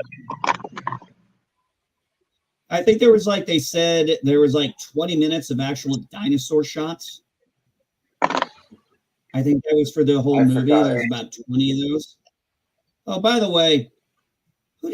way, since I've seen Samuel L. Jackson get eaten by a shark, I wouldn't have minded seeing him get eaten by a raptor with that cigarette still in his mouth. Hold on to your butts. That's still one of my favorite lines I say to my kids, and none of them get it. No, I'm thinking about the fact that when you look at Jackson now, it's like if they had done the scene, it would have been like, motherfucker. I'm done with these motherfucking raptors and this motherfucking park. Well, and that's one of the things I do like about the fact that he's in that movie and he's the tech guy. That is kind of funny. I mean, you cast Samuel L. Jackson, bad motherfucker that he is, but you cast him as a nerd, and he gets killed off screen. Yeah, he gets killed off screen. That, I'm sorry, is awesome, and I love the fact that he took the role for that. Well, I was reading up on one of the things when they were trying to get George Lucas wanted to bring Jackson in, for episode 1, and he's like, well, it's a small role, it's not a lot of lines and everything, and it was kind of like his people were kind of trying to talk him out of it, and he's like, yeah, I mean, he's like, Sam was all on board with it. All he asked for was a purple lightsaber, and I was like, okay. And he's like, yeah, he didn't. I think we can do that. Apparently, he didn't. Apparently, he didn't ask for the purple lightsaber until the second movie. Yeah, he's like, he asked George, "Can we make a purple?" And George is like, "I think we can do something about that." He didn't say yes or no, but he's like, "I think we can do something about that." And Sam's like, "Okay." Yeah, you're right about that. He said that you're right on the timeline aspect. He did mention that because it's like, I've got a bigger role for you, and that's when he's like, yeah, I'll take a purple lightsaber with an Awabash bad motherfucker on it. And you know what's funny is there was a guy who was going back to expanded materials back from what's now called Legends from episode 1, and he was comparing it because this is all before Attack of the Clones came out, and Phantom Menace states that again, the expanded materials for Phantom Menace, not the actual movies, states that he has like a blue lightsaber. And it's actually another Jedi. I want to say it's Ka-Adi-Mundi has a purple lightsaber, not Mace Windu. I think he had the purple lightsaber, and then in episode 2 he has actually one that can switch between blue and green. Well, Which the reason they explain that in later materials is because the effect shot screwed up, and some of them they gave him a purple or a blue lightsaber, and some of them they gave him a yellow, and it was or a green, and it was funny. Yeah, But like the it was original toy for him came with a purple lightsaber. The original toy for Mace Windu came with a blue lightsaber because he was supposed to have that color. It wasn't until it was a retcon that they changed the colors of the lightsabers. If you want to go by that. And they also stated it's a lot easier you to see had, stuff in big fight scene. you also had in the comic book that was right before the Phantom Menace, and I think it was called Jedi Council, and in it has Mace Windu with a blue lightsaber. So that was the original thought until episode 2, and then of course you get episode 3, and you got Sam Jackson being like, all right, look, man, I know I'm dying, but I ain't going out and I like no bitch. Oh, that reminds me, NB. Since you're such a Star Wars fanatic, maybe you can do a little research for me. Sure, what's up? People are complaining about the new Acolyte show and saying, without spoilers, it messes with the prophecy. When was the prophecy told? Before the Acolyte happened? After the Acolyte happened? I cannot find out exactly when the prophecy was told in any Star Wars lore. All right. Well, I'm going to hit you up with a few things here. In the prophecy aspect, you have two. I'm serious. So I can look this up for you, but the chosen one is the Jedi prophecy, but the Sith also had a prophecy of a chosen one. I can't remember what it was called off the top of my head, but they did have a prophecy of creating, a chosen one for the Sith. I just can't remember what it was called. That was established, but now I'm going to be honest. When was the chosen one established? Honestly, the whole scenario that was episode 1. Episode 1 is really when that originally got spoken. But we also run into the problem with a Jedi who said a certain group has been extinct for a millennia, and yet he's somehow alive 40 years before he's supposed to be born. It's not the same Jedi I know you're talking about. It's not the same as it is. It is. Hold on. NB, if you're talking about the Jedi, I think you're talking about that when you're talking about he was born 40 years before he was supposed to be born, that information is in the same set of information from episode 1 where they have the wrong color lightsabers and all that kind of stuff. So obviously, that's one thing. You want to get a special effects saber wrong, that's one thing. When you know that this Jedi was 60 years old in episode 1 and 70-year-old in episode 2, no, we are not talking about EU. We are talking about canon. Well, that's what we're saying is the EU is what's established, and it was based on not great information to begin with. So that's why I'm going to give it a pass because I don't care. No, I can't give it a pass because of what he says in the first movie. Also, you have the fact that no, this is not an error because it was said on those Topps cards, which were Lucas license approved. I understand that, but it doesn't. To me, it doesn't matter because you can change the ages of people if it's not stated in the things. We're talking about little side stuff. It's kind of like remember the argument. Hold on, you remember the argument that Darren and Andy Trekker had for a long time because of the what was the Romulan bird of prey? The what? Okay, do you remember their arguments over the Romulan bird of prey? Because in all of canon for Star Trek, when you're talking about the TV show and movies, not once is it actually called a Romulan bird of prey. No, the only time it was called, the only time that is in when it was called that, it was called by the lieutenant, and he said it like a bird of prey.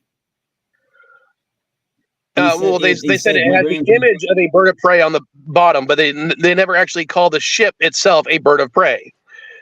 No, he said it was like a bird of prey. Yeah, he said it was like a bird of prey. Yeah. That's what I'm saying. It literally isn't confirmed being called that class of ship being called a bird of prey until I think it's actually like, I want to say either Lower Decks or Star Trek Picard, or the one where they actually have a bird of prey showing up in the end. I think it was Lower And they refer to it as such, as a bird of prey. Wasn't that Strange New Worlds that had that bird of prey show up? Or are you talking about, didn't Strange New Worlds have 2 bird of prey show up? I don't remember. I'm going to be honest. I think there was one in the first season and then another one in the second season. I don't remember. Like I said, I didn't really watch it. So basically, my whole point is, until it's set on canon, it could go either way. Yeah, but the license material. Okay, so I don't consider all licensed material. I don't consider all licensed material as gospel until it's said in the show. Or George Lucas says it. Period. I don't even take it as that because he changes his mind on a whim too often. Yeah, I'm not going to get in here on the George Lucas thing. He sold the rights a long time ago. He's a non sequitur anymore. Let's just be honest. Yeah, and I feel the same way about Roddenberry. Anyone who tries to take Roddenberry's vision as gospel, I'm like, sorry, it's the owners of the IP get to say what's gospel, not what the creator. And I get to decide if I want to watch it or not. And it's as simple as that. Really and what's funny is I haven't watched the new show yet, mostly because I'm too lazy and I don't have time. But maybe I'll watch it today. How many episodes are out so far? 5 of Acolyte. 5. Yeah, 5. And how many are going to be there total? 8. So maybe I'll watch it. I don't know. As I said, I want to watch the Godzilla X Kong today. Probably while I'm doing laundry. Well, I'll be honest with you. I only saw like half the first episode, and then everything else I've been getting from, the geek channels I still that I'm watching, mainly Star Wars Theory and a few others. And but I mean, there is so much just what I would call canon breaking in this show that defies explanation. Okay. Please don't go with the haircut arguments. No. I'm not getting into that. Dude, I got more important things to worry about. I got more. You think I got time to worry about being that petty about haircut shit? Okay. I am going to be honest, though. That is kind of makes no sense, considering there's a very obvious difference. I'm trying to. Yeah, but Yoda did it. The Anakin. Well, again, I haven't seen it, so I'm not. I can't make too many jokes. All I gotta say is this: if this guy is this freaking okay, first off, this guy cannot be this freaking powerful. Darth Tenebus would have sensed him. Darth Tenebus or Darth Bane would have sensed him at this point. Actually, that's not true. That's not true. You had the whole count. You had half the council in Palpatine's office. They didn't sense it. A Darth Sith Lord there. That's because Obi-Wan and Qui-Gon couldn't sense Darth Maul behind that door. Because hiding yourself in the Force requires an exceptional mastery of it. You're telling me that person has mastered that? Oh my Lord. What they call? Well, think of it this way. Hold on, NB. What if it's do you remember the EU, right? Yeah. Ben Skywalker, when he was a kid, he hid himself away from the Force in the EU. As an infant, yes. Yeah, and it was just something he was able to do that even his parents couldn't necessarily. They'd explain, what he was doing. They couldn't explain how he was able to do it at that age.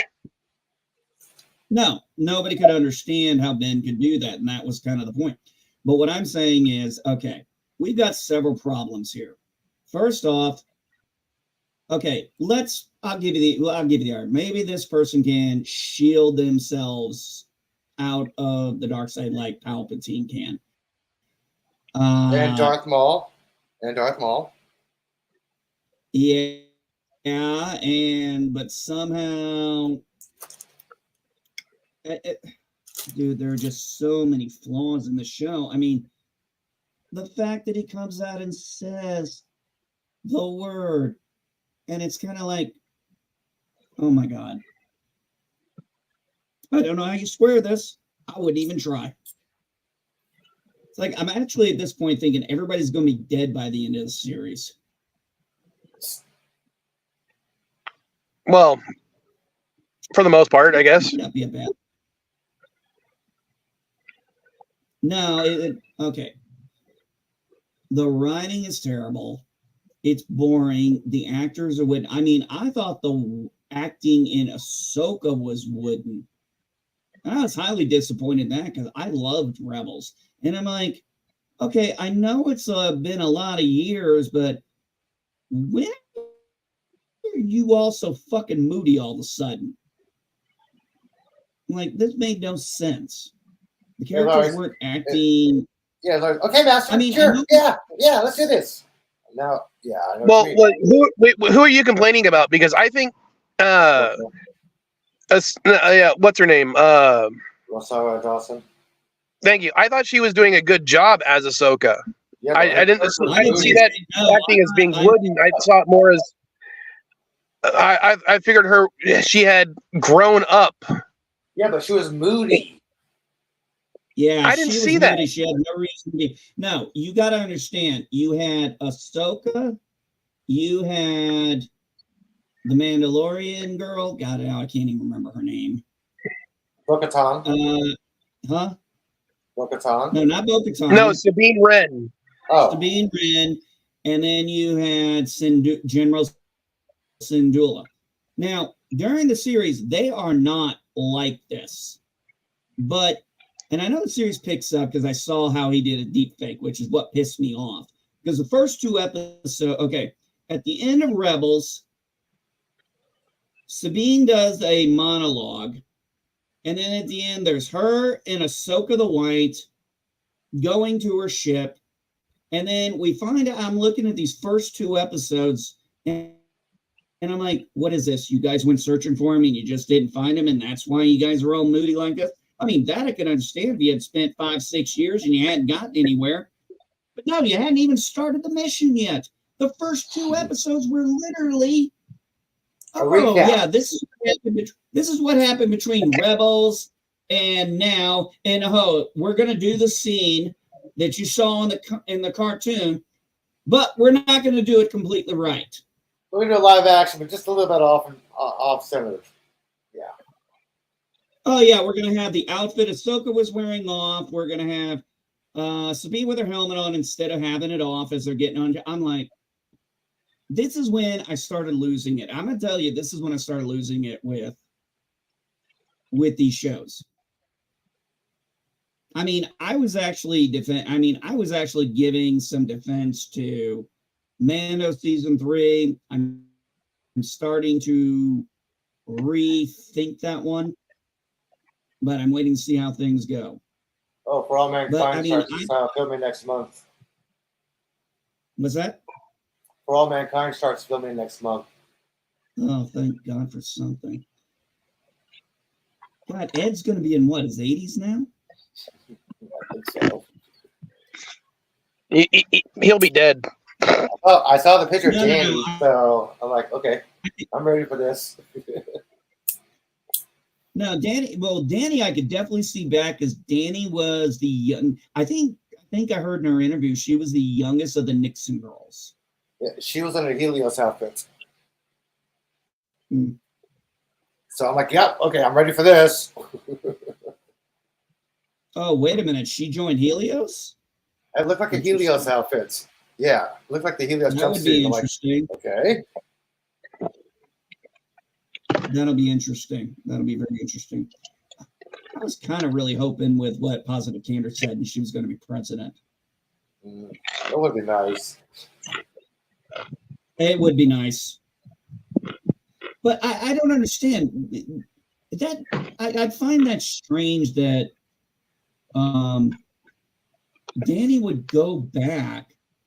Well, it's been a long. Well, her kids are grown up. She spent a lot of that time with her grandkid, and she got offered a job. Maybe what if she's taken over for Ed? Maybe She's going to be the exit. Maybe she'll be the new exit.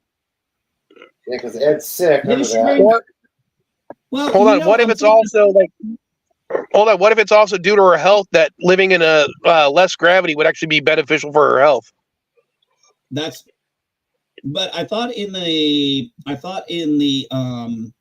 domes there they were at Earth gravity. They are. They're at 1G in the inside the domes with the atmospheric pressure as well. I don't understand why that kid can actually breathe any better in the same Earth. Yeah, I don't know how are they supposed to make it 1G gravity on Mars? They never explained that, but everywhere inside of the dome is Earth 1G gravity with atmospheric pressure, same with atmospheric pressure and equatorial level. But they never explained how they accomplished that. Okay, we do have the ability to increase gravity even here on Earth through certain machines. No, we don't. So, well, okay, but yeah, we were talking about like you have to spin things to get it. You can't just add mass underneath you to increase your gravity because that much mass isn't necessarily possible. Well, if they were not at 1G, if they were not at 1G, you would have the director specifically instruct every single person to have a bounce to their step when they walk. They don't. I know. Yeah, because they don't have that until they go outside to Mars. Yeah, then they have a little bounce to step. Yeah.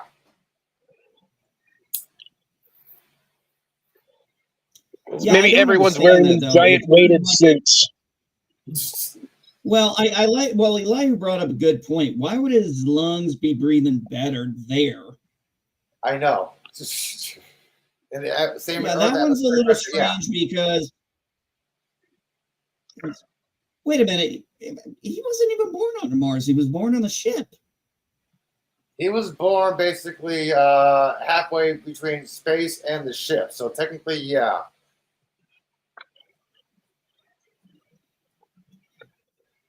They finally got the kid to cry when that was the one. Yeah, that was the one line. Even I got to agree with Elihu. It's like, okay, this makes no sense.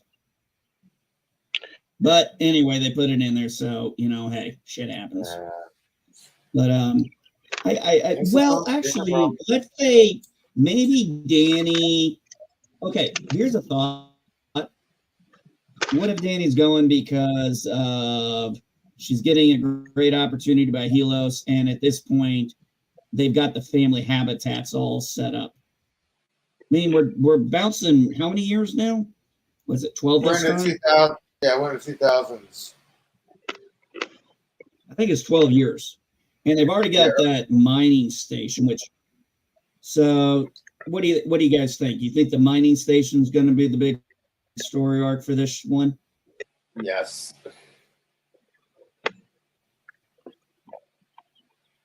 Do you think there's still going to be tension? There's still going to be tension when Mars declares their own independence. I don't think that would happen in this season. Oh, no. They are going that way because number one, they have the Earth's precious value of resource that would solve world hunger and everything else. No, they have that. Mars is in Mars orbit. They have control of that. They have the wealth. They have the power. They have everything there. It'll take them 3 months to get to Mars, or 9 months, depending on the equatorial orbit. So Mars has high ground over Earth. They can easily declare their independence. I'm not saying maybe that isn't going to be. No, I'm not saying maybe that wouldn't be the story arc. for this year. I could definitely see by the end of the show that definitely being the case, and that would be an interesting change up because if Mars declares independence, what is the U.S. and the USSR going to do about it? Exactly. Helios has open range because they're an independent company, and they have the independent system because, and they have the better ships because they don't have to wait for the orbit. Hey, they got the hotel, man. And they That get was to a nice Mars conversion. That hotel was a nice conversion. I'm like, fuck yeah, great idea. It's kind of like how that Mormon ship in The Expanse kept getting reused. Huh?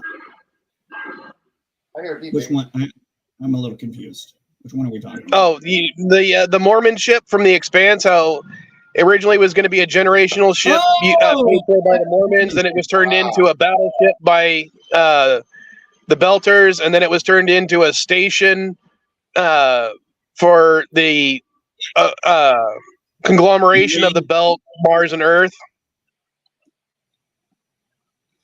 I'm going to say this. I actually am glad they ended that show when they did, and they didn't go into the second two books. Because you have to understand. I thought they were going to make another season of it. No. The problem with the other two books is they take place like decades ahead, and they do go into the the guys who went through the ring, the guys who broke away from Mars.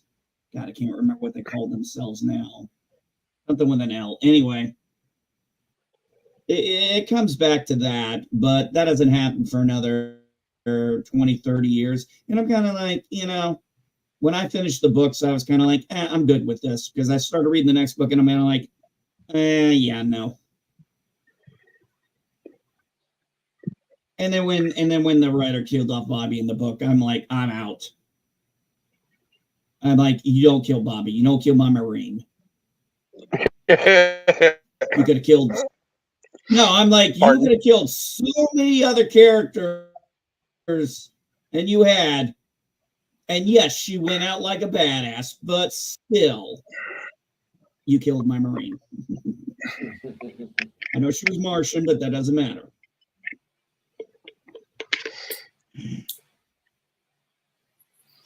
I don't really think I don't really think you should waste your time with the Acolyte, Mike, but if you get time, give it a shot, see what you think. Well, I'm a Star Wars fan. I plan on watching it eventually. So, but it's just like, even though I'm a fan of a franchise, doesn't mean I feel obligated to watch stuff right when it comes out. That's why, how long did Discovery Season 5 come out? And it took me until, the last 3 weeks to actually watch it. That's because we have lives. Exactly. I get it. It's Discovery. It's not that important, so I can hold off until I want to watch it. It's not like right. Lower Decks. When Lower Decks came out, I had to watch it because I liked Lower Decks as a show. Well, get this. Michael Burnham only has a scrunch face about 80% of the season 5, not 90%. I heard there was a lot of crying in Discovery. I did. Well, anyway, this is where I think everybody is at. I mean, this is the point now when you look at the Acolyte and it's the same. You see the same media shills. Stevie R, Mary Sue, whatever. But Acolyte isn't destroying Star Wars. The fans are. Toxic fans are. You're the reason Star Wars is failing. Like, dude, we were angry years ago. We expressed our anger. Now we're just at apathy and we don't give a shit anymore. It's like, make what you want. Well, I would also argue that people have been hating. Well, hold on. I would argue that there are certain branches of the fandom have been hating Star Wars since Episode 1. Yeah, people Yeah, watch to hate watch that and they was the thing complain. I read it. They're saying, That I'll was never the watch this thing garbage I again. Then the remember. next week, All right, the what next are week you hear at hear the the time? episode. Sorry. None of us had a So one of the things, one of the things I remember, and this was actually, if you really think about it, one of the early issues with the media is they said everybody was hating on Mar Best. Actually, we didn't have social media back then. So who were we hating him to? And it was like, yes, people thought he was silly. Yes, people thought he was goofy. They thought he was too. Nobody cared that it was played by a black person. Now, the media was the ones bitching about his accent and the Nerodian and the Trade Federation's accents. They were making the big deals out of that. Mike, Oh. you.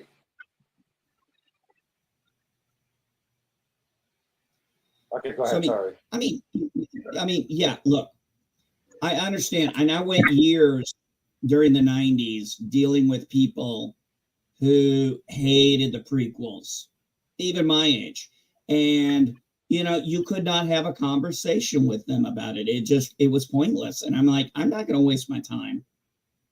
I don't have time for the shit. You're obviously not interested in listening, and I ain't got time to run my sock on nothing. And then while I was in the military, I started talking to him about 2005, 2008 timeframe. Now we were sitting, people were sitting down and they're asking about, oh, you like Star Wars? I'm like, yeah.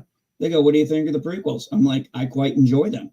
They're like, really? Why? And I said, do you honestly want to hear my answer, or are you just going to shit on me?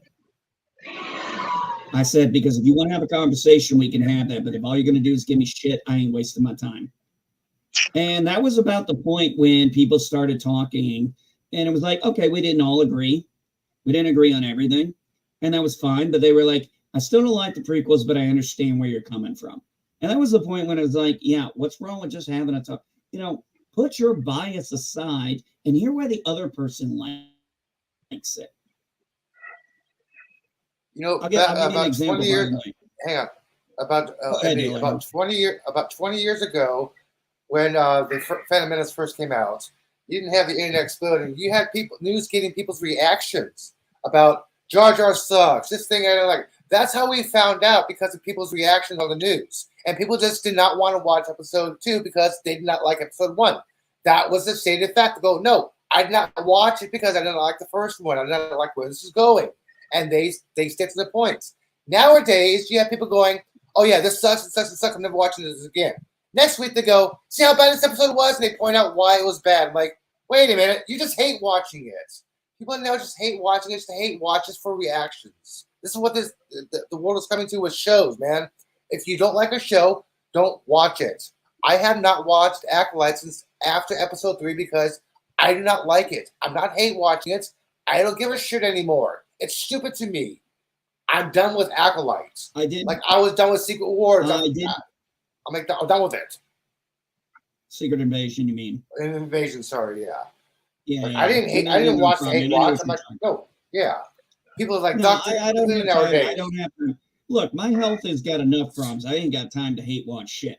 I watched halfway through episode 1. I got bored. So when I want to know what's going on with the show, I just listen to some of the people that bring it up, and I listen in the background while I'm doing other things. And look, I have my issues with the show and the things I've heard, but at the end of the day, I'm not getting on the Acolytes freaking Twitter page and blasting. I'm like, I don't care. I will listen to a biased thing when it comes to Doctor Who, like Who Culture, Ellie. She will give raves and she will give downs. Sean, he will give raves and he will give downs. They're biased. They'll give a lot of downs, a lot of ups. They don't go, yes, greatest episode in the world. No, they will talk about the faults. They will talk about the highlights. They're biased. That is one channel I would actually watch when I want to get a review or an opinion of Doctor Who. Who Culture.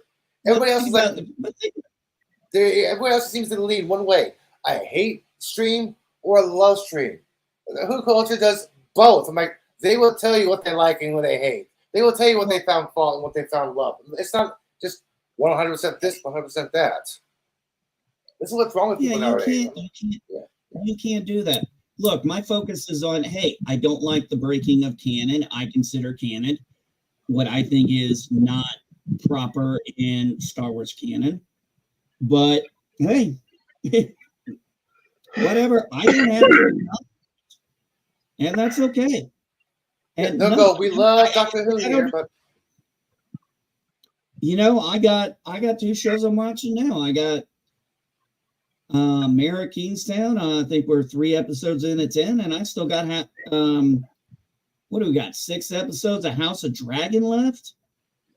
Dude, they ran shit on Space Babies. I'm like, yeah, that was a bad episode. I totally agree with all the negatives. That was weird. Okay, Space Babies was weird. What the fuck? Look, I just couldn't figure out why he kept saying it every time. I was like, are you trying to make a shot game? He's like, baby, space baby. It's like, dude, we get it. They're space babies. Why don't you ask any of them their names? Yeah, that was what the fuck was did I just watch? I didn't watch much more of the past that. I have no reason to. Like I said, for me, and I watched some of Jodie Whittaker's series, and I watched some of God, I cannot pronounce this guy's name. Shuti Gatwa? Yeah, how do you say it? Is it Suchi or No. Unshuti. Insuti?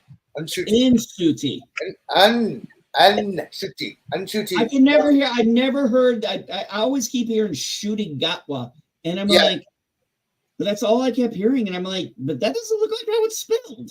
No, his name is actually pronounced Unshuti because he said he didn't find out till he was like 18 or 19 how to actually pronounce his name till his grandmother corrected him very sternly. It's Unshuti. So it's actually Unshuti Gati. Okay, that makes a lot more sense now. Oh, somebody pointed out they figured out where the doctor got his jukebox. They found it. It belonged to Cassandra. It's the exact same jukebox. Sandra, which one was that? Moisturize me. Hmm. It was her jukebox. Oh my lord. That's kind of funny. Well, that goes all the way back to the first Doctor, or the not the first Doctor, the ninth Doctor. The first of the new Doctor Who. Rose. Or I guess. No, not episode Rose. The second episode 2. When they're on the space station. Yeah. But it was with Eccleston. Yeah. All right. Well, we've been going on for 2.5 hours at this point. I do need to get laundry done, and I want to get a haircut. So, which one should I end this stream with? Because I have an idea, just because we haven't played it in a while. But what do you guys have in mind? Surprise us, man. Surprise. I can always turn it down. Okay, because I wanted to do this one.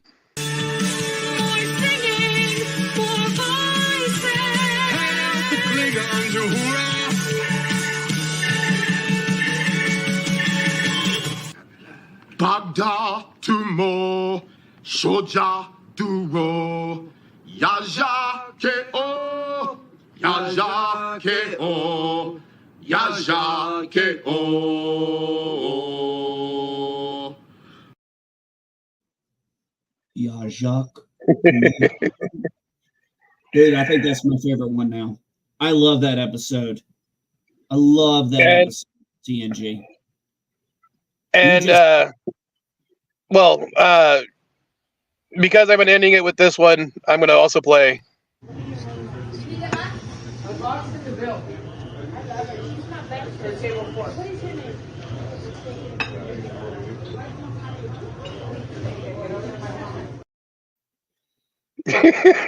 Which Vile child is that?